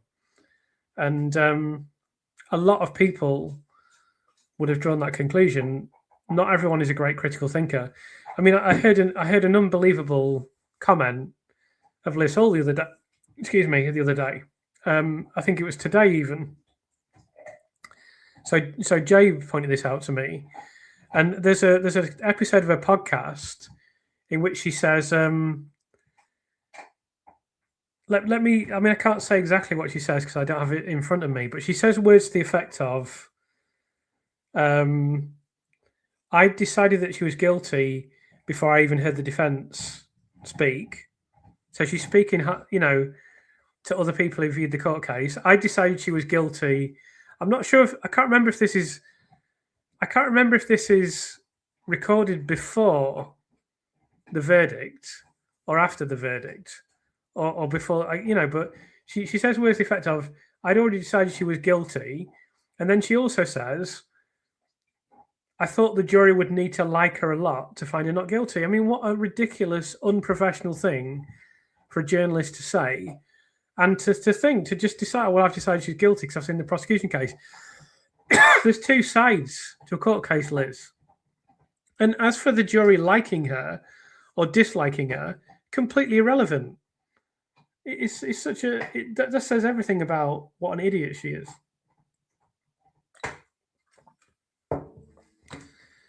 On this matter, do you think when Lucy's released, Liz Holt and others will accept the new verdict? They appear to believe wholeheartedly in the system after all. Well, I mean, I couldn't care less. Her coverage of it has been of execrable standard. And as you say, a blind devotion to the system is just embarrassing. I couldn't care less what she thinks, except the fact that obviously I prefer she shut up because some people pay attention to her. People who don't know the case, anyone who knows the case knows that she's an idiot, obviously. And I don't say that lightly, but she's had many chances. Now she's done this thing with Clark. Obviously, she looks like an idiot because of that. She wants to speak to this guy from the CCRC who used to be the head because he said something relatively negative. She's a total embarrassment. I mean, Lucy's given her a bit of a hammering a couple of times. I don't know if you've noticed.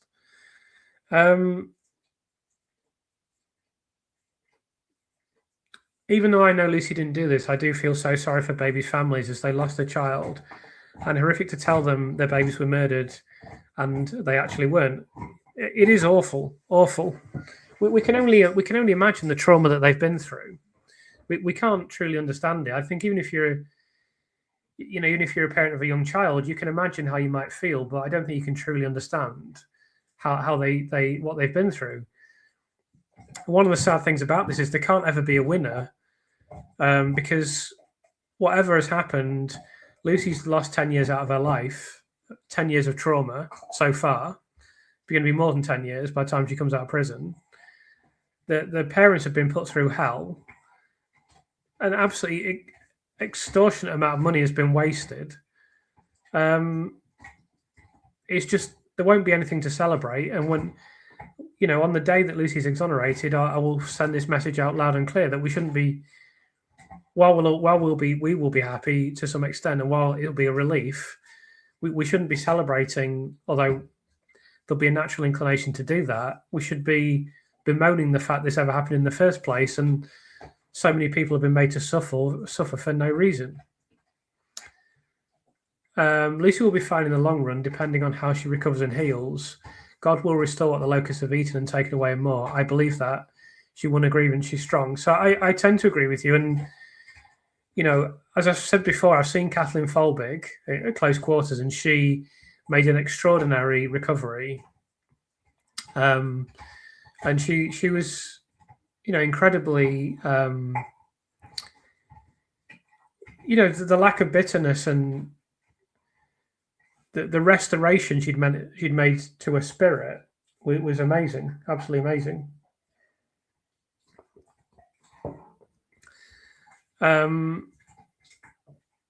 Dame Esther Rancer recently called for the case to be re-examined. Do you think it was Paul Hughes' resemblance to a misshapen vegetable that caught her attention? That's a good gag. I'll give you that one. For people who don't know, that Esther Rancer used to present That's Life, and they used to make jokes about misshapen vegetables that somewhat resembled genitalia on some occasions. I don't know. I wonder what sparked her interest. But you've had like Richard and Judy comment as well. So people that are very high profile have commented. I think it is just people can see Lucy's not the kind of person to commit these crimes. I think is part of it. And when you get, I mean, I know for a fact there were a lot of seasoned journalists in that room when they did the press conference, and people were gasping. And usually, I think what was notable, or one of the incredible things about it was it went on for well over 2 hours, and no one left. Usually, these are hard-bitten journalists they've seen murders, they've been to major crimes, they've seen people do the worst things, they've covered, enormous events that have changed our society, and not one of them left the room, and they were shocked by what they heard. And I know some people got emotional. I know for a fact, and that's because of the extraordinary, I think, obviousness that this is a miscarriage of justice, coupled with the fact that Lucy's so undeserving of what's happened to her. So I think that's probably why Esther Ranson has, why it's caught her attention. Hi, Chris. Thank you for all you're doing. So thank you, 19 Nurses. Thank you for being here. And you're a friend of the channel, as you know. I've practiced law for more than 20 years. I'm a criminal defence lawyer. What the UK courts did to Lucy Letby's routine, it's all about making money. So this gentleman, I assume it's Mr. JKP, always writes very interesting comments. So do check them out. If you get the chance, because he's a very informed person, undoubtedly. How are you feeling about Thirlwell? Weird to include no verdict, not guilty babies, makes it seem like she's responsible for things she wasn't convicted of.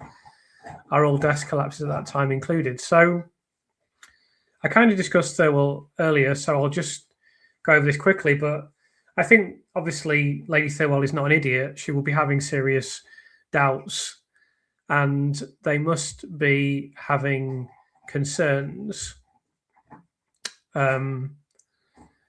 about whether or not they can report.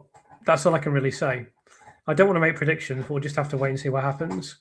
So a couple of people saying they pre-ordered my books. That's very much appreciated. So I'll just mention that when I haven't looked for a while, I mean, it's obviously been a while since it came out as a pre-order, but on the first day, it was ranked. It may have gone higher than this as well, but at one point it was ranked about 740th of all books. So think of every book on Amazon, it was ranked 740, and that's as a pre-order 5 months before it comes out. So that's very, very good. So the intention is to make this a bestseller and make it big and make it a mainstream book. And I just need your help. I mean, obviously the pre-orders are really helpful, but I need as many reviews as we can get in week 1 to try and make this viral. And I will do everything I can, as I mentioned, to assist with that process. And as soon as I can tell you more plans that we have, I've got some interesting things planned. Hopefully it's all going to come off. And we'll see. We'll see. So I made it to nearly 2 hours. I don't know if I'll make it to 3 hours, but back of my throat starting to get itchy now. So I might have to stop a little bit short of 3 hours, but we'll see. Will you send a copy of your book to Ben Myers, Chris? Probably not, because, I mean, the way things are going, someone else will, because people always say, I'm going to send copies to the police, I'm going to send copies to this person. I won't send a copy of my book to anyone pointedly, because I think that wouldn't be very classy. But so if someone else wants to, I suppose they can. But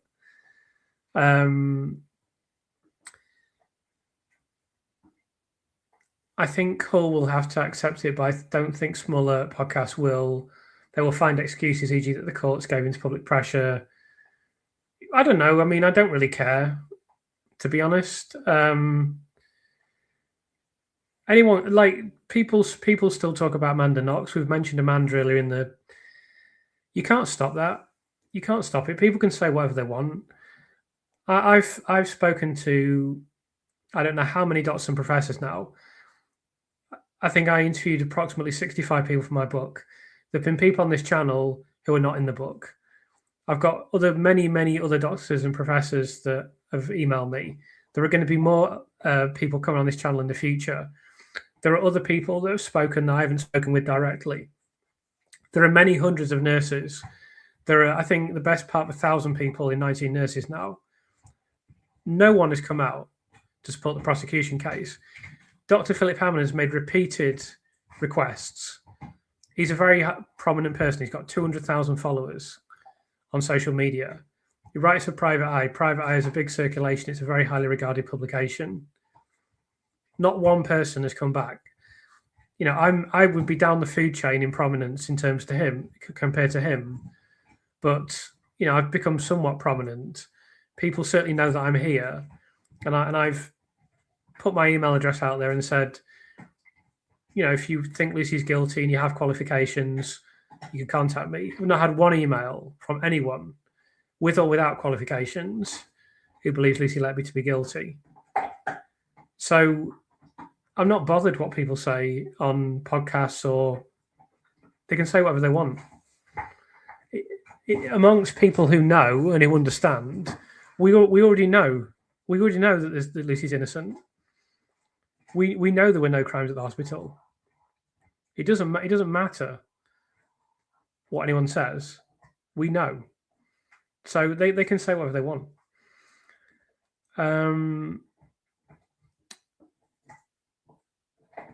So it's a couple of questions I've answered there.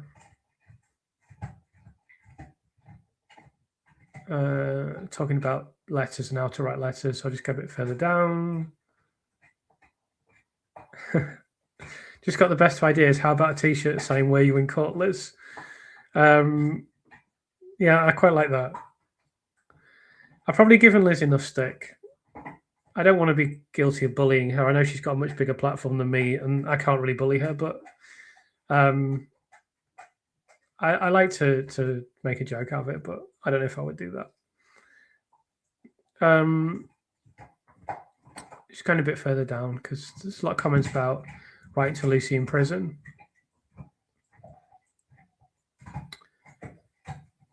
I think arrogance is a factor in Goss's decisions. He clearly has an overinflated view of his capacity to manage things, arrogance and overconfidence. Yeah, I think that can certainly be true. And of course, judges get so much deference. It's even more than doctors. It's insane. So that can certainly be a factor. Yeah, I agree.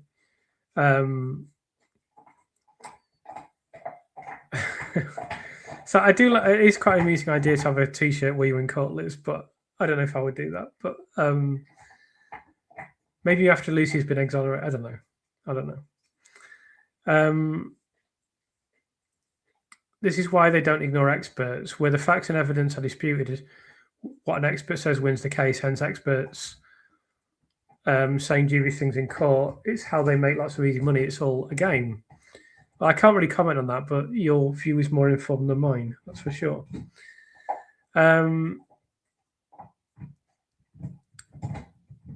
Yeah, so someone mentioned the channel that I don't mention by name.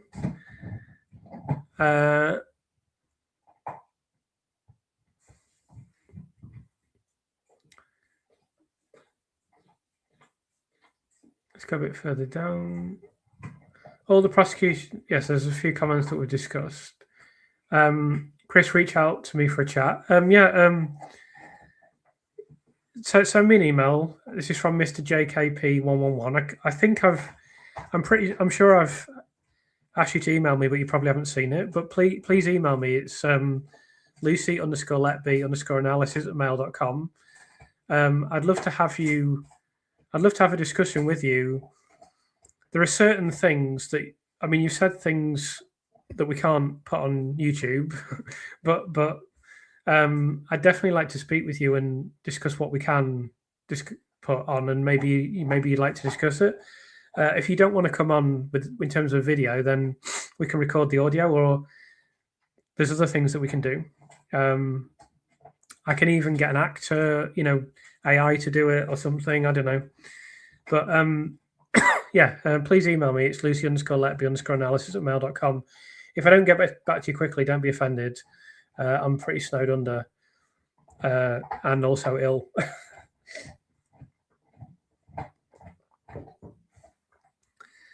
So a Liz washing coat t-shirt with a mustard sweater, like a. I haven't got the right type of sweater on today. Zip, half zip sweater. Used to be one of those round neck ones. I've been a bit disappointed with Dowie recently because he's been exhibiting the other items of his wardrobe. So he's got at least 3 jumpers now. They're all exactly the same, admittedly. But yeah, he's got a green one, a blue one, and a mustard one. He definitely favours the mustard one, though. And then he's got a horrible blue suit that he likes to wear.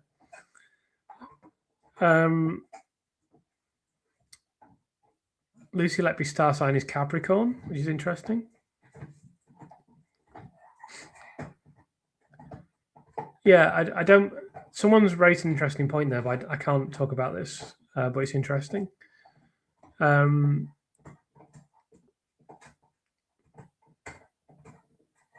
Yeah, someone else I don't mention. I agree with the comments, but I don't mention them. Continue enjoying the ride in Demolition, the most absurd criminal case in living memory. Impressed with Dr. Shu last night. Spare a thought for a lifetime left for. Yeah, I agree. Capricorn females are a fascinating and complex group of individuals. They are ambitious, disciplined, practical, and reserved and serious. That's interesting. Yeah, I mean, I don't know. I know. I mean, understandably, there's skepticism about this, but I do know years ago, someone asked me to do my star sign, and I'm a Scorpio, and I had to do that, and I had to do my water sign or something. And I remember the first one was a really good description of me, and then I put in my water sign, and it was nothing like me. I thought, oh well, that's a bit disappointing or whatever. And then I realized I put the date in wrong, and then I put the date in, and it came up, and it was just like me. But I'm not like a big believer in it, of course, because I know it's something that would be considered very pseudoscientific indeed. But I did kind of read the description of a Scorpio, and it was like very much like me in many ways, which some Scorpio traits are not considered positive. So I like to think I don't have some of the negative ones, but I think, one of the things they say about Scorpios is that if they want to do something, they're relentless. And I think I've had that quality. Like, if I have a goal, I'm like, in a way, I'd like to change this about myself, but I'm very goal-oriented, enormously goal-oriented person. And I wish I could live in the moment a bit more and be a bit more spiritual and a bit more sensual. And just because being with Keeks, dogs just live in the moment. Like, I don't exist at the moment. All that exists is a bone. I don't matter. But if I got some meat or something, the bone wouldn't exist. And I admire that. And if Keeks is doing something, it's 100% in the moment. And I wish I could be a bit more like that. But I'm always thinking of the goal. So I'm very enormously goal oriented. And I think also that has been it's been an advantage for me in life because it's allowed me to get good at things because I'm just very driven to improve. But it does mean that if I can't be good at something, I can't do it, which has reduced me to a very small number of activities, which is a shame. But I just can't do something and just do it for fun. I mean, I've got problems, I know, but yeah. I think it's interesting to see the people's idiosyncrasies and stuff. But I'm very, very, very I can't play a game and just play for fun. Like, I have to be good at the game. If I'm not good, then I just can't do it. That's why I play chess, because you can. I just played for a long time and practiced till I was a strong player. I don't know why I'm that way. It's not good. After your holiday, more books, please, sir. Well, there'll definitely be more books. That's a certainty. I just have to decide what to do. I mean, there's one idea that I think you'll all really love that's not related to the criminal justice system in Britain, but is related to criminal justice. And if I can make this happen, it's definitely a long-term project. it won't be the next cab off the rank. There'll be others that come before that, but I think you'll really enjoy that that book when I've written it. I just need a bit of support from a few people to get some interviews. But yeah, I mean, writing is my passion. I'll be writing books the rest of my life. I'm not going to waste becoming an author, and doing what I've done. I mean, I had to make a lot of sacrifices to become a writer. I'm not meaning to talk about myself a lot. I'll stop in a minute. But I had to make a lot of sacrifices to become a writer, a lot. And now that I've done it, and now that I'm going to write this book and it will give me a platform, I'm not going to waste that. I'll be writing books the rest of my life. It's kind of one of my fears is that I'll be in palliative care one day and I'll have a half-finished book and I won't be able to finish it. But there'll definitely be more books, don't worry. Did you see the new Shu Lee interview I posted last night, Chris? Yes, I did. It was very good. Please analyse Lucy's statement about the grievance, which has been published by the Thirlwell Inquisition. Has this been recently published? Because I've not seen today's, or I've not looked too much at the most recent documents, but thank you for pointing that out. I'll make sure I get hold of that and we'll take a look at it. I've got a lot of content planned, so hopefully there's going to be more interviews this month with some new guests and some repeat guests. But I was meaning to arrange everything the last couple of days, but I just felt like absolute crap yesterday. I really wanted to join Mark's call, and I just thought I don't want to take my dressing gown off. I don't want my dressing gown and pajamas to be on the internet forever, and I don't want to go on. I don't feel like speaking, so I didn't. But yeah, I've got a lot more content planned. Don't worry. Hi, Chris. I love reading the comments of your viewers. So much dry wit. I do as well. I'm really grateful to get so many comments. It's absolutely fantastic.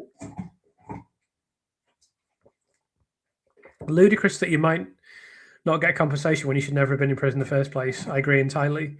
There's going to be, bear in mind, there's going to be enormous pressure to compensate Lucy. Enormous. I'm trying to think of a good equivalent, but I don't think there is one. This will be off the scale pressure on the state. So I'm sure she will be compensated to some extent. Do you know more details about your book launch with regards to where you'll be doing signings? Are you coming to Liverpool or Manchester? If so, I'll be first in the queue. I don't know any more details yet. We're still working on it. I can't tell you what's happening yet, but of course I'll update people as soon as I can.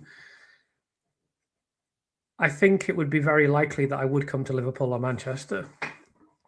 Plus, I used to live in Manchester and I spent quite a bit of time in Liverpool, and I know people from Liverpool, and I dated a girl from Liverpool, more than one. So I've been to Liverpool quite a bit. So I would be very likely to come to one of those two places, but I can't say for sure.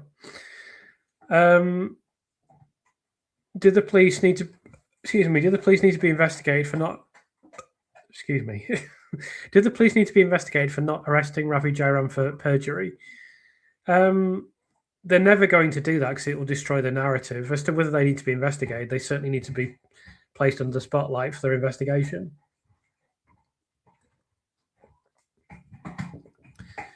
Paul Ben, just joining live from the start. I moved house today. Oh, well, I hope it wasn't too stressful, Paul. Not my favorite. I mean, I hate packing. Don't you hate packing boxes and doing stuff like that? I hate doing stuff like that. I'm not very good at it either. I don't think the public will stand for it. Not a fan of the Sun, but big deal. They're on her side now. Most papers are. So it's enormous. And the thing is, once they start, they won't stop.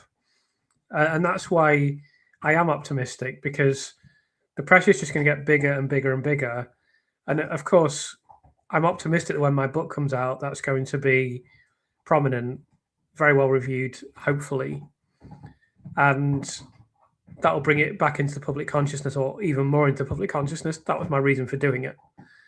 So I am optimistic, and I think there is going to be big pressure on the system. And I'm hopeful. So I'm gonna scroll down and see if there's more questions. I'll answer all the questions, then I'll end the stream. I don't feel too bad, but I'm getting tired now.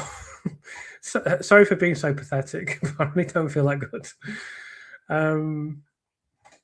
Let's see if I can see any. Anyone got Lucy's HMP address? So if you have Lucy's HMP address, could you please type it into the chat, please? I'm going to write a book on how to win friends and piss them all off. Yeah, yeah, never easy. Okay, it's important Lucy chat be interrupted. So it didn't go too badly, the interruption anyway. Proof positive cats are easier. They have indoor litter boxes. So the one thing I will say for Keeks is amazing at not going to the toilet inside. Like, she never goes to the toilet inside. She's an extremely intelligent animal. I love watching her do problem solving. Like, she solves problems. So one of the things she does is, I'll take her in the woods, and there's like a stream. You've probably seen it in some of the videos. There's a big stream running through it, and when it gets warmer, she'll jump into the stream and drink the water. And there's a current, and so when she was doing it at first, the current would take the ball away. So she found a little spot where there's no current, and now whenever she goes into that part, there's the lake, or there's like a little pond. She goes straight to a place where there's no current, puts the ball down, then goes off and has a drink, then goes back to get her ball. She's very, very clever indeed. So she never goes in the house, but she does occasionally interrupt me, unfortunately. Will you be able to analyse Dewey's previous cases during the appeal hearing? That's a good idea. That's a very good idea. So what I will probably do is I'll either do a live stream and get as many ideas as possible, or do a post, or do both, and just try and get as many ideas as we can. The problem with doing a live stream, yeah, probably more likely a post. I don't know if I could do a live stream because we're skating on thin ice. What I could do is do a live stream. No, I couldn't do that. I wonder if there's some way to do a live stream but make it private so it's not being broadcast on YouTube Live. I'd have to look into that. That's possible. So people are saying I should try desensitization for tree pollen. I'll have to look into that. Thank you for people saying thank you. I really appreciate it. I really appreciate all the support. Yeah, the 100th monkey effect. That's the one.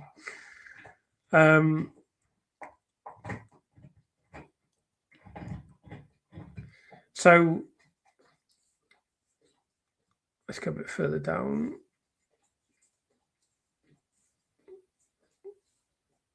Yeah, so someone asking me to name names on some comment I've made. So if I haven't named on a certain comment, there's always a reason for it.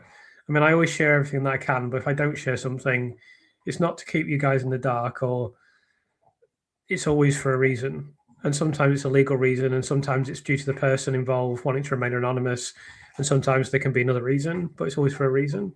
I share everything that I can. I have held a few things back from my book, but nothing too important. I try and share everything that I can.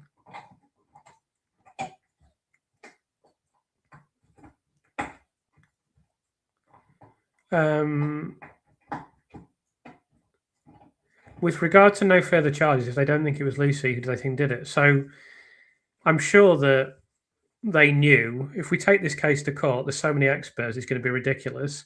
The cases are really weak, because look how weak the cases are in the original court case. And also, there's a distinct possibility that the Crown Prosecution Service looked at the previous convictions and what the panel and others have said about them, and realised, well, these are very similar. They don't stand up. And that should have happened at the first the first Crown Prosecution Service decision. I think we have to be optimistic. The reality is extremely frustrating and sad and can really affect you if you focus on that. I'm trying to be positive, but it's tough at times. So I just try and remain focused on the goal that I was just talking about. I just think, I have a bit of a voice now. I just need to use my voice for good. I need to be relentless and determined. And there's no point in me sitting around reflecting on how sad it is that Lucy's in prison. That's not going to help. And it's not going to change the situation. So I try to keep it as unemotional as possible. But occasionally the emotion of it does hit me and I feel emotional about it, which is kind of inevitable, isn't it? But I try to just keep my eyes on the prize, as it were. Let's go a bit further down. So grateful for your channel. You're a legend. Thank you, Sandra. That's very, very kind and very, very much appreciated. So yeah. Someone talking about the idea of a South Park episode. That, like, I'm a Simpsons fan first and foremost, but South Park does some good stuff.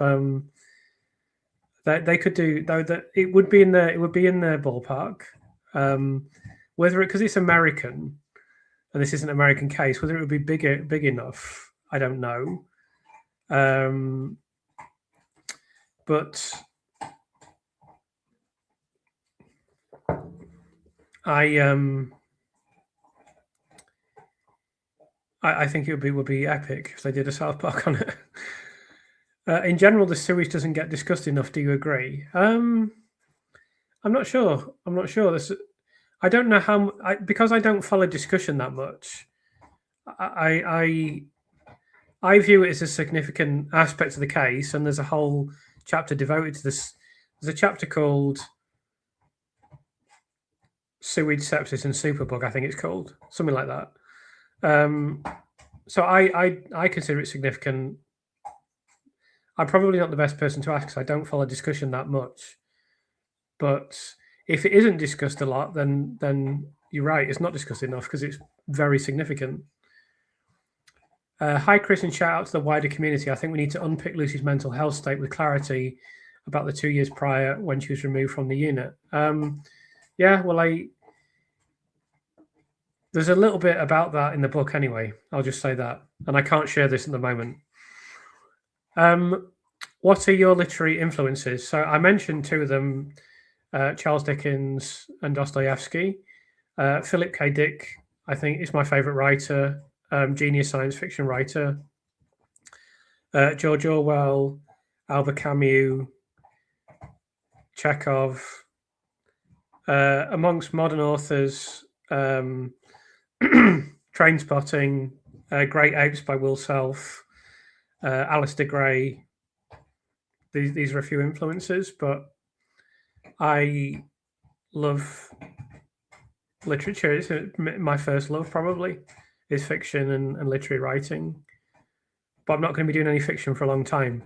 But one day, I would like to write a book about what it was like growing up in a pretty bigoted town in the 1980s in Northern England. That's a novel I would really love to write. I couldn't write it completely truthfully because the level of abuse and the level of bigotry would not be something that people could accept today, even though I've witnessed it with my own eyes and I know exactly what happened. So I would like to write a novel about that. And I'd like to write more fiction. I've got quite a few ideas for fiction. But I should mention Wuthering Heights as well. Wuthering Heights is a classic of the 19th century. It was one of my favourites. But yeah, I love novels. I love fiction. I'd love to write more, but I'll be doing a lot of non-fiction for the foreseeable future. If you're not cynical by the time you're 40, you haven't been paying attention. Well, sadly, I've gone well beyond that landmark. And both the landmark of 40 and the landmark of being cynical. Kiko is destroying that bone. Yeah. She's pretty lethal. She's pretty lethal with a bone. I've got to tell you. One day I'll show you my coffee table because I've got a massive collection of dog bones on the coffee table. She just destroyed them. I never get those. I never get those crappy, those little dog toys and stuff like that. They last about 5 minutes. They're literally then they're just gone. They've ceased to exist within like 10 minutes tops. Yeah. Someone asked it, Mr. JKP asking me to reach out. So please do send me an email. That'll be great. I'd love to collaborate with you. Absolutely. I have big respect for your expertise. You always write very interesting comments for sure. One day you should look at the Knox case. I may do that. I don't know anything about it. All I can say is that I'm glad she's supporting Lucy. I really feel sorry for the families of the babies involved. My own daughter was born premature at 32 weeks and spent time in a neonatal care unit. The families need to call for a reinvestigation. I agree entirely. I can't really even add anything to what you said. I mean, you summed it up perfectly. Would you please explore her mental health, but not with a psychiatrist, an everyday person whom the public can relate to? So it's kind of difficult to do this because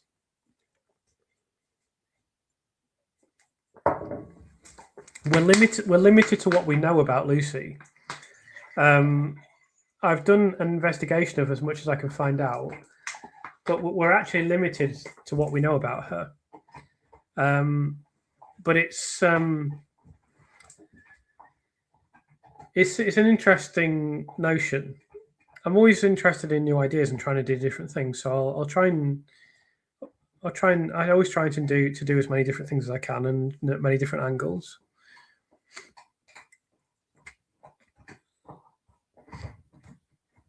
Yeah, I mean, I agree with comments about the Noe. It's a classic example of someone who's depressed and traumatized. Absolutely. Did you follow the post office inquiry? I know the nature of alleged crimes are very different, but if anyone needs proof that the judicial system is flawed, just look here. Yes, I did. You may not be aware that I interviewed Dr. Mark Maguire and sorry to the other person. I've completely forgotten her name now. That's terrible. let me look this up. Bear with me. Bear with me. Sorry about this. Karen, isn't it? I've got it now. Karen Renault. So I interviewed Karen Renault and Mark Maguire, who wrote an academic paper on the post office inquiry. So that's a really interesting interview. I may have them back at some point. They're working on Lucy, writing an academic paper on Lucy's case.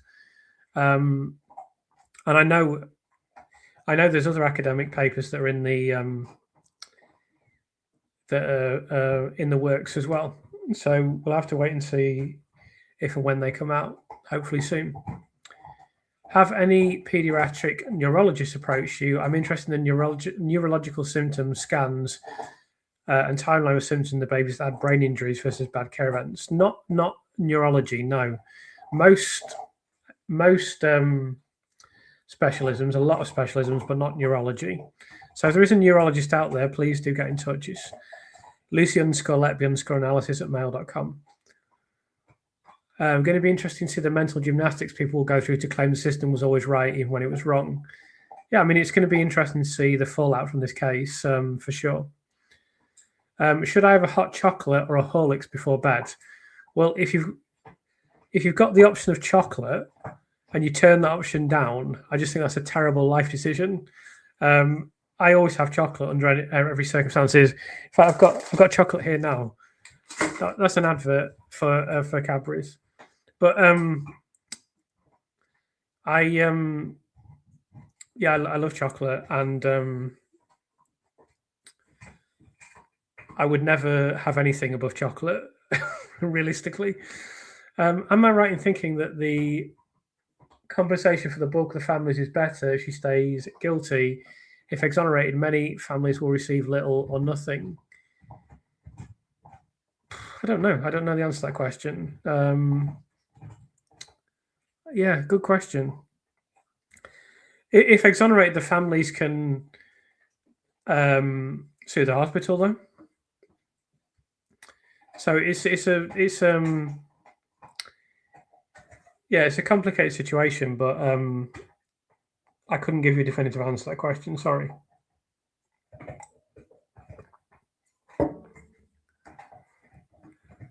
Let's go a bit further down.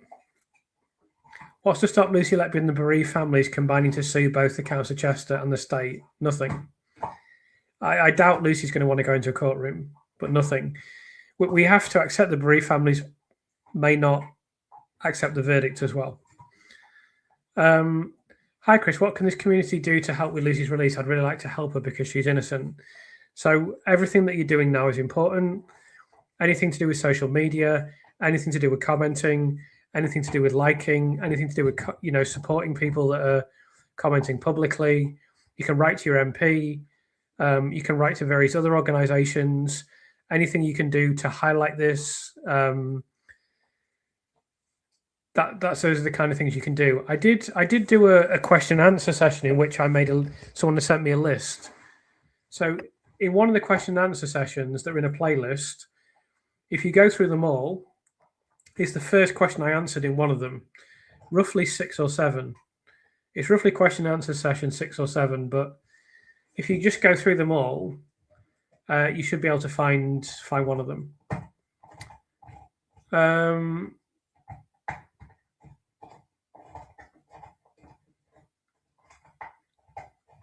Let's go a bit further down. Is that the dog with the bone I can hear? Yes, it is, unfortunately. Hi, Matthew. Glad to have you here.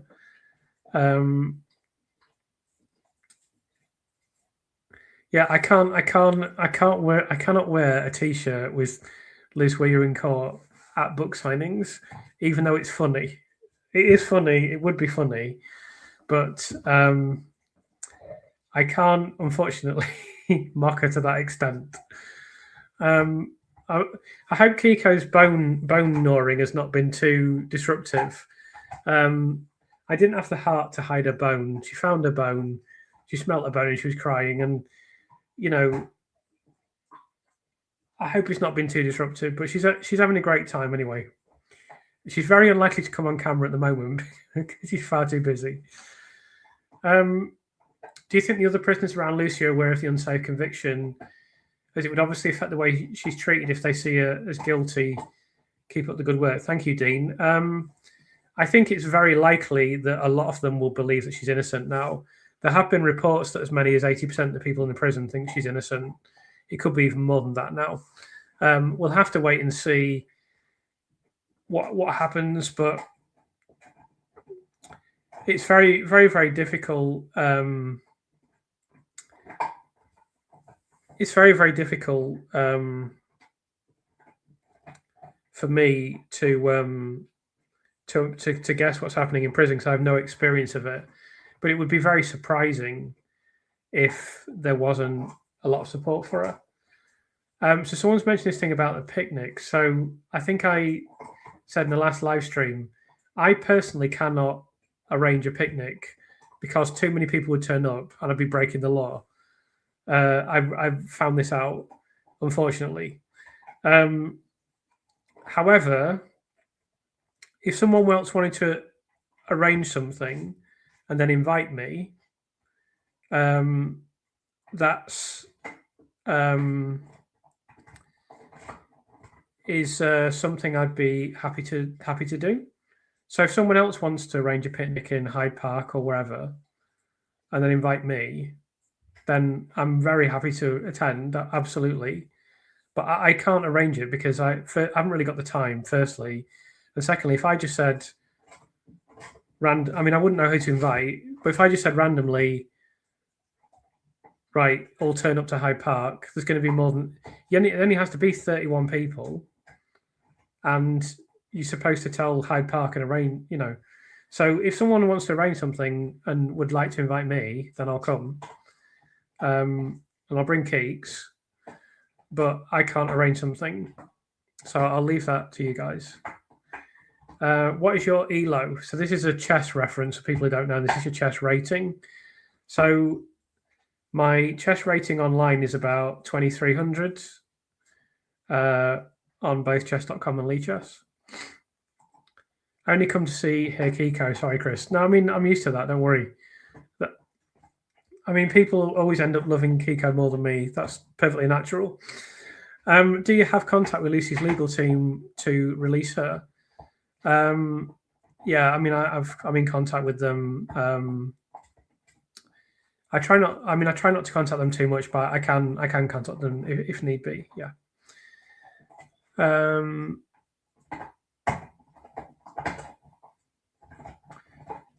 Let's go a bit further down.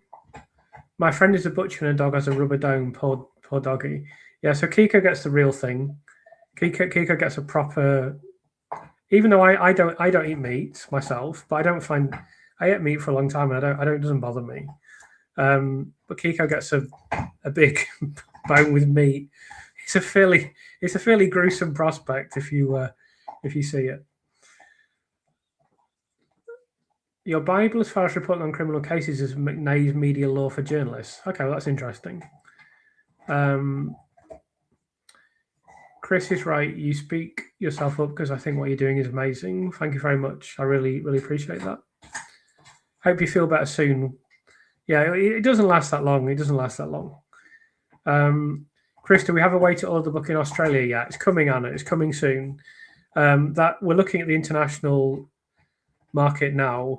There will be a link soon, but we want to reach the point where we have distribution. Probably most of you don't know about distribution, but the book will definitely be available overseas, but I want to make it as available as it is in Britain, as close as we can. So in order for that, we need distribution. So we're working on that, but it will be available. The international links will come soon, and I'll post them as soon as I have them. Australia is a really important market because it's the second after Britain. It's the second most followers I have is in Australia. Of course, America is very important as well. Thank you for all the kind remarks. I really appreciate it. It's yeah. I mean, someone mentioned The Simpsons here, so someone asked me what my if I had one wish, what it would be. I guess my one wish now would be I wish I could freeze Keeks at the age she's now and keep her for the rest of my life because the pain when she goes is going to be enormous. I didn't even really like to think about it, but I try to because I know I'm going to have to face it one day. So that'd be my first wish. But if I didn't have that, I'd like to go back in time to when I hadn't seen the classic Simpsons episodes and see them all from scratch with no memory of them. Because I remember I used to watch them on cable about I don't know 96, 97 in the golden era, and we just would watch it every night, and it was just magical for me. Yes. Highbrow influences. Will I be able to keep up with the book? If you can follow my channel, you can follow the book. The book is not about me showing off my writing skills. The book is about making what is a complex case. The test of any author or any writer should always be taking a complicated subject or taking something that is complex and making it comprehensible. That's what good writing is. Bad writing is taking something simple and making it convoluted. So I have no doubt you'll be able to keep up with the book. It's written so that you can, but of course, if you can watch videos on this channel where I'm talking about science, you'll be able to read the book. I have, obviously been mindful all along of this is complicated. It's complicated for me. So I've done the best I can to make it as readable as I can. But yes, I do have a few highbrow influences, but I don't write. I don't write. I mean, I always write so that it can be read by anyone. That's certainly for this book. That's essential.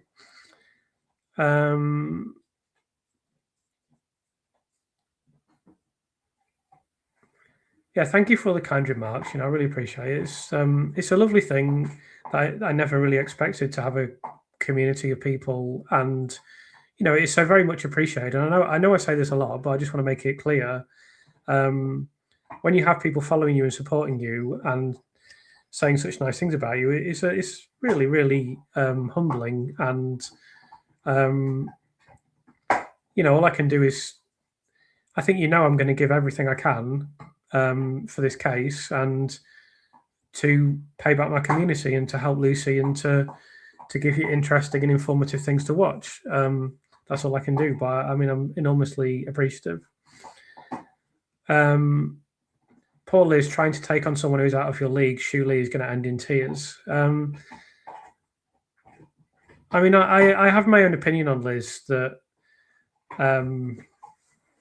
I wonder whether she really believes what she's saying.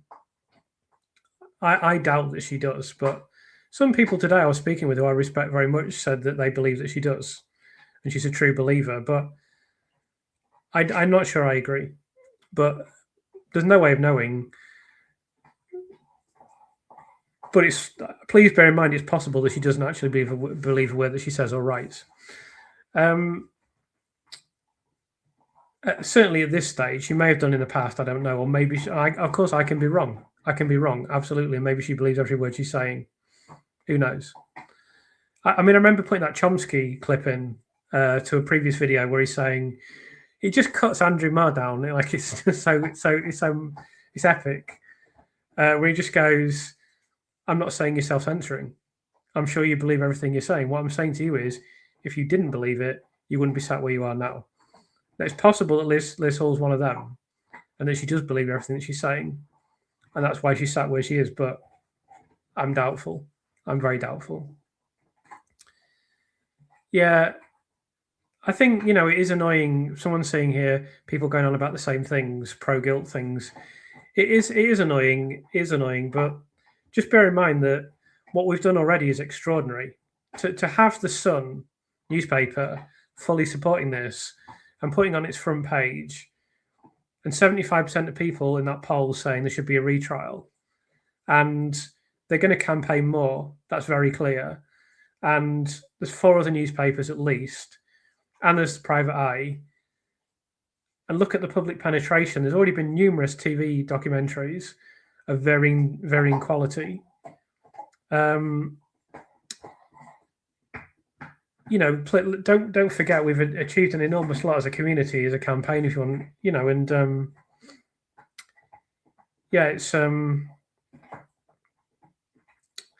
it's frustrating when people say, "What about the handover sheets?" Like, if I know someone else is going to come on here and say this, even though I don't know how many times I've answered it, but we can't control that. Just bear in mind what we've achieved. On a bank holiday, you should do a relaxing, lighter content stream where you talk us through some of the favorite books in the shelves behind you. I mean, if people would like that, I'm more than happy to do that. I'm always reticent about making this about me. The channel's about Lucy, and I'm just a conduit to talk about Lucy. Obviously, I'm happy to talk about myself, and as I've become a little bit braver, I've thought, okay, I can tell people a few things about myself, and I can give a little bit more, and I'm happy to do that. But I've never thought, oh, I know everyone would love to hear me just talk about myself for 3 hours. But yeah, that would be interesting. And if people would like to hear that at some point, then yeah, I'm more than happy to do that. I'm more than happy to talk about some books that have influenced me, both fiction and non-fiction. Obviously, I'm very passionate about the written word, so I would really enjoy doing that. But it would be a bit indulgent if you don't want to hear it. Chocolate, you'll like Easter then? Yeah, so one of the saddest days of my life was when my mum said to me, "You're too old to get Easter eggs now." I'm like, I'm not too old. And I don't really understand why I wasn't allowed to receive them anymore, because I still like them as much now as if someone bought me. I can still picture them. We used to pile them up on top of the bookcase in the living room. And if someone came around I used to love it. They'd come around my house and give me a Smarties Easter egg. I was still quite happy to have a Smarties Easter egg. I'd have a Chocolate Buttons Easter egg. I would have no shame about eating things that are obviously aimed at children. I absolutely love chocolate. I love sugar. Full stop. Lindt chocolate is the best. It certainly is very good. I think my favourite of the kind of I don't know if Lindt is mainstream. Is Lindt mainstream, or is it a bit fancy? I don't know. But I've always loved Cadbury's Hazelnut for some reason. Hi to Reflective. Good to see you here as always, and thank you for all your comments and assistance over the months that I've known you. I grew up in York, and on a windy day, you could smell cocoa all over the city. So I have a terrible sense of smell because of congestion that I've discussed previously. But I go to York quite regularly. It's a fantastic place. I love it. I used to go. I didn't have time last year, but I used to go to the UK Snooker Championship. So I've been to that a few times. Let's go a bit further down. How much trouble could Dr. Evans be in if he's found not guilty and his evidence is found to be drivel and made up? Could he face court? Could Lucy or her family sue him? It's not inconceivable that he could face court. It's very, very difficult to prove perjury. Very difficult, and I can't prove it, and I wouldn't wish to suggest that he had done that. Could Lucy or her family sue him? I'm not sure. It would be a difficult case. And again, all these suggestions people make about Lucy, she probably won't want to go through a massive court case. It's very likely she's not going to want to go through a massive court case. So I don't think that's very, very likely. Let's go a bit further down. A bit further down. Do you have a FIDE title? So this is something you get in chess. So everyone's heard of Grandmaster. So there's Grandmaster, International Master, FIDE Master, and Candidate Master. No, I don't. No, I'm not quite good enough to get that. You've got to be 2200 over the board, and I'm just not good enough. I think I could. I think I'm like about 2000, 2100 standard maybe. But I just don't think I'm quite good enough to get to the rating level, unfortunately.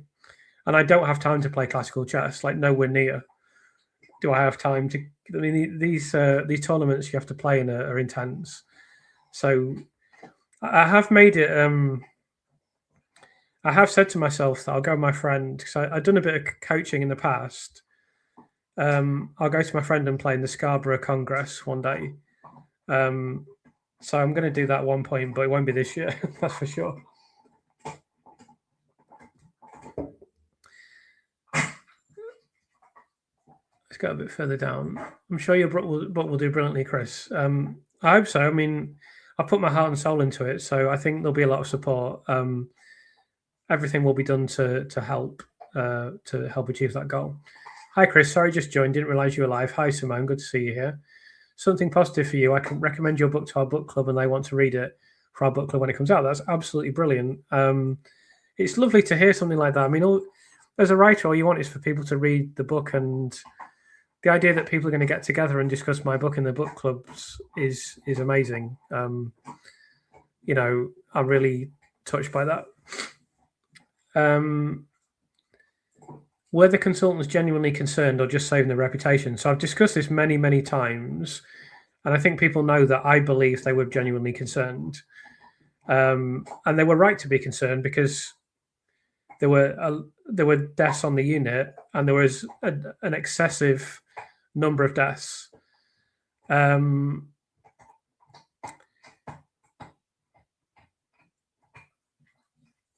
I believe that they were unable to objectively assess their own mistakes and the mistakes on the unit.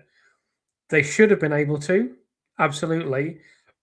But it's becoming increasingly clear to me that the culture of the NHS and the culture of the healthcare system is not geared up to having consultants admit their own mistakes. So I do think initially they were concerned and things just snowballed out of control. Does Dewi Evans remind you of any of the Simpsons characters? Surely Dr. Nick. It has to be, hi everybody, hi Dr. Nick. If people don't know, Dr. Nick Riviera. Surely. I can't think of a better one. There's quite a few like bungling characters, like the police Chief Wiggum would be an obvious one. The mayor would be an obvious one, but surely the doctor, I would say.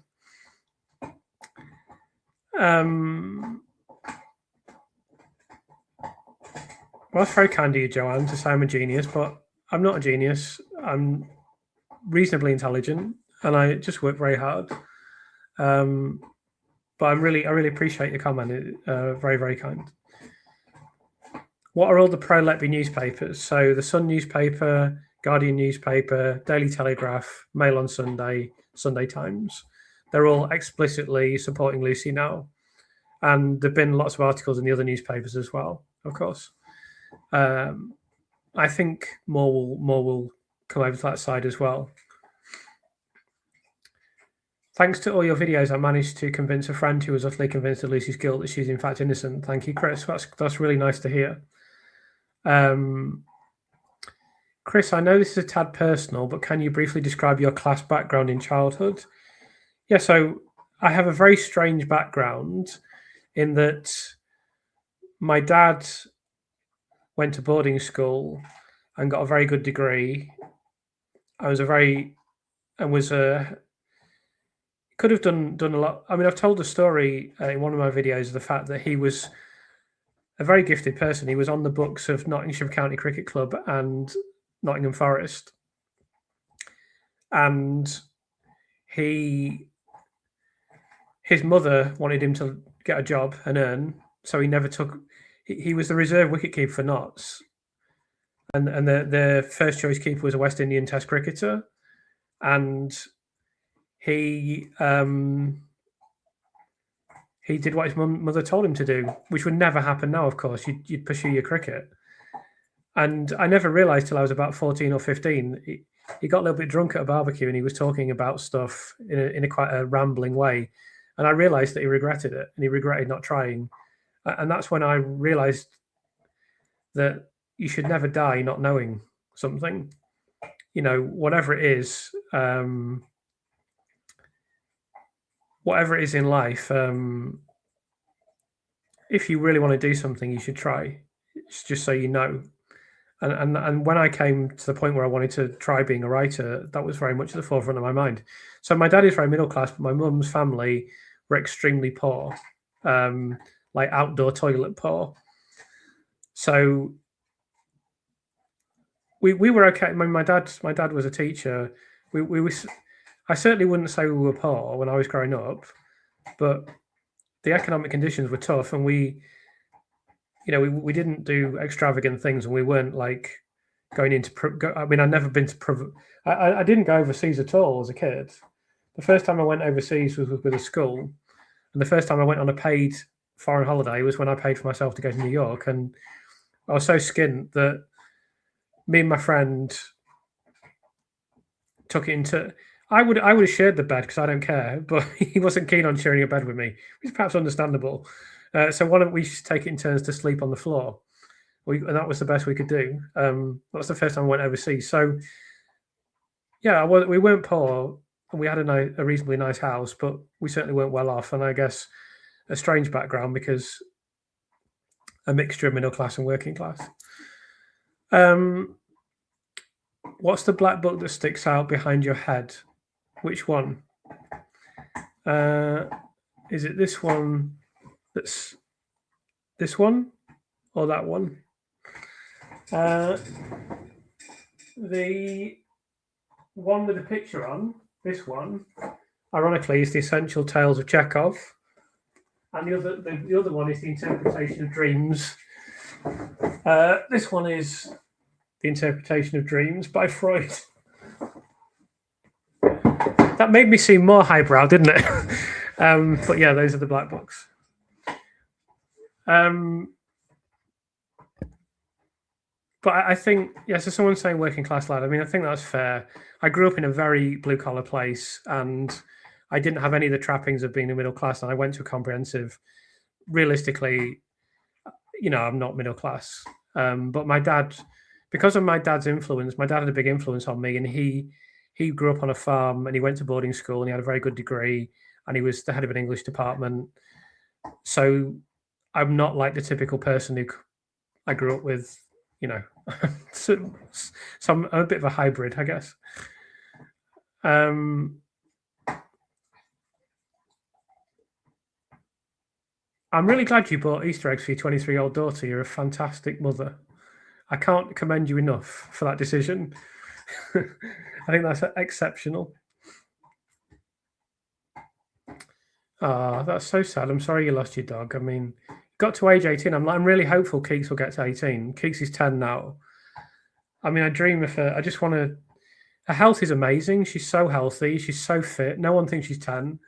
I just want her to give me as many years as she can because, like, we've shared so much together and we've been so many places together, and she means the world to me. So I just want her to be here for as long as she can be.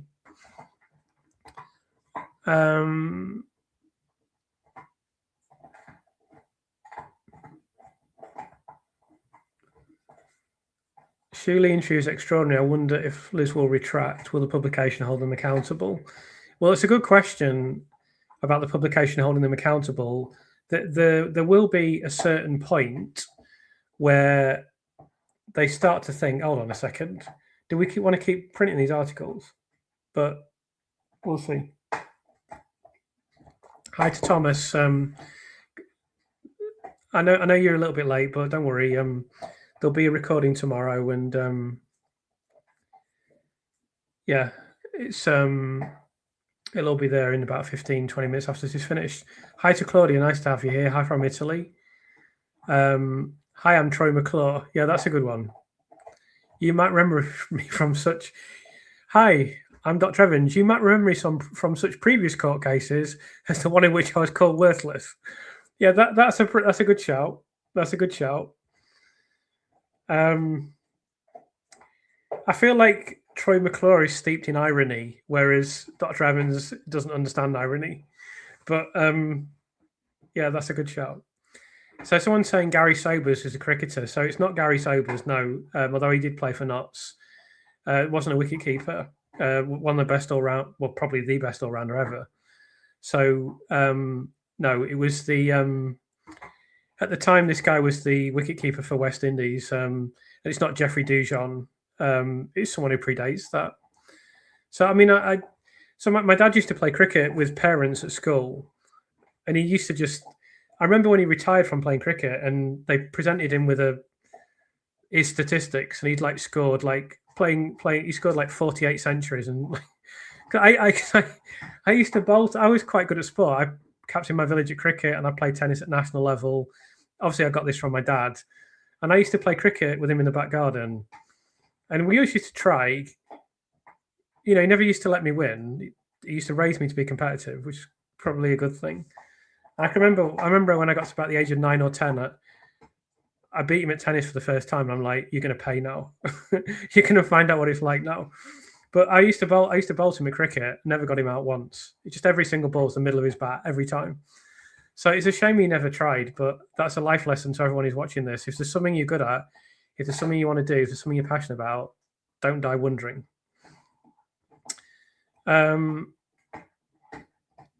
Yeah. I know, Anna. I know. It's sad about your puppy, but you've got many happy years together. But I've just tried to prepare myself because in some of my videos where I've filmed Keeks, you might have seen a black staffy that's Kai. So Kai went away. He left us a couple of years ago, and my friend, he had to be put down because he was so ill, so scared, so unhappy, so anxious, so ill, multiple problems. And my friend was devastated, and I said, you're doing the right thing. You haven't got any choice. It's impossible. And also, I've been around him, and I know he's not happy. So, I mean, I remember going to bed, and I said to Keeks, we're not going to see Kai anymore. It's sad, isn't it? And I wasn't even that upset because I was ready for it. And then the next day, I was absolutely devastated. Like, I cried and cried and cried, and I just couldn't stop. And I just remember saying to myself, like, why does it hurt so much? Like, it hurts so much. And it's not even my dog, but I had to spend a lot of time with him. So I've tried to prepare myself because I don't think you can. But I can't just, bury my head in the sand and think Keeks is going to be here forever. I have to accept that she isn't and try to, also try to treasure every day we're together. But yeah, I'm sorry if I've upset you. I didn't mean to. you should come to West Dorset. Very beautiful. So I'd love to come to that part of the world. It won't be entirely up to me, but I'll do everything I possibly can to get around the country as much as I can. I've ended up doing 3 hours, as someone has rightly pointed out, but it's so nice talking to you all. It's a shame. Can't have a massive video call, but that'd be difficult with 200 people. Do you read Jung? So I am familiar with Jung and Jungian theory, yes. All the collective unconscious and that is all very interesting. And I read, there's a very interesting guy called Dr. Stanislav Grof, who wrote a lot of books about, well, let's see if I can see his book. I think it's down here. Here we go, here it is. Realms of the Human Unconscious, Observations from LSD Research by Stanislav Grof. It's really, really interesting. And then he developed a method of breathing to achieve the same state of consciousness that is possible with LSD. Very, very interesting. I really recommend his work. It's fascinating. I really wanted to go to one of these retreats because he has retreats where he does this breathing work, but I am actually really bad at meditating, so I might not be very good at it. Let's go a bit further down. Just to let you know, when you write to Lucy, the prison service will open your letter and read it. Yeah, I know. I don't know if you know this, but Joanna Dennehy, who was guilty of her crimes, the guy who was her accomplice who drove around in the car, he wrote a letter to someone, and he completely contradicted all of his own defense from the trial.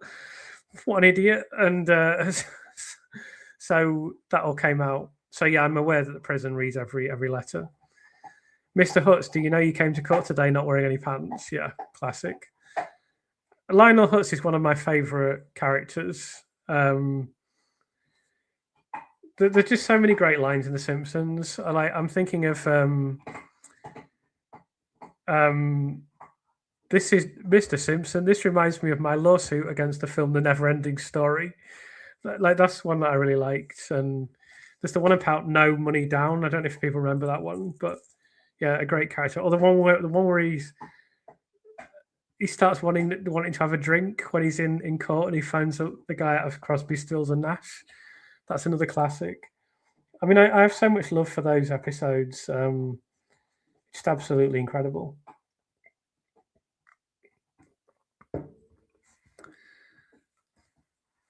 Yeah, I don't necessarily agree with Freud. So we're on the penultimate comment here. But I think you need to know a little bit about him. Freud is very influential. His ideas are discussed in the film The Century of the Self that I've mentioned many times. So that's a fantastic documentary by Adam Curtis about it's about consumerism, basically, but it goes right back to the birth of PR, Edward Bernays, and they talk about Freud. Very, very interesting. So I've got my final comment here. Because of all you've done, Chris, my mother-in-law now believes Lucy's innocent, which wasn't an easy feat because her grandparents were murdered by Harold Shipman. That's incredible. That's like a real highlight for me. I mean, that's an incredible thing to read. Thank you for sharing that. I mean, that means a lot. I'm sorry about your mother-in-law's grandparents. Obviously, that's awful to hear. But I mean, to have an impact on someone like that is unbelievable. I mean, if she ever wanted to speak with me, my email address is public. It's lucy_letby_analysis@mail.com. I'd be very, very happy to speak with her if she would like to. Yeah, that's fascinating. Thank you for sharing that. Yeah, so I'm glad so many of you are dog lovers. My dog has taken over my life, but she's worth it. She's worth it, even though she makes me ill this time of year. Right, so I've done 3 hours. I've got to the end of the comments. Thank you so much for joining me again. It's been really, it's always really enjoyable for me to do. I'm going to try to do 3 live streams a month now. I've wanted to do this for a while. It's coming to the point now where my book will be finished and it'll go to the printer, and then that's in the can. So I'll have a little bit more time. Of course, then eventually I'll transition to the point where I've got to go around doing stuff related to my book. So I don't know what's going to happen exactly, but over March, April, May, and June, I'd like to try and do 3 live streams a month because, I really enjoy doing them, and I think you guys enjoy them. And I never thought I'd be able to do a live stream for 200 people, concurrent viewers. So it's I'll try and do as many as I can. I'll see if I can get Keeks, but Keeks is still very busy. Do you want to get you something? Do you want something to eat, Keeks? Are you hungry? No, I'm not. I want my bone. Keeks is not coming up tonight, so it's a good job I got her up earlier. So thanks for coming, everyone. There'll be a new video on Friday, which will be an interview with Martin Pittman, and then I'll be recording more stuff for the rest of the month. Thanks for all the support. Take care, everyone, and I'll speak to you all again soon.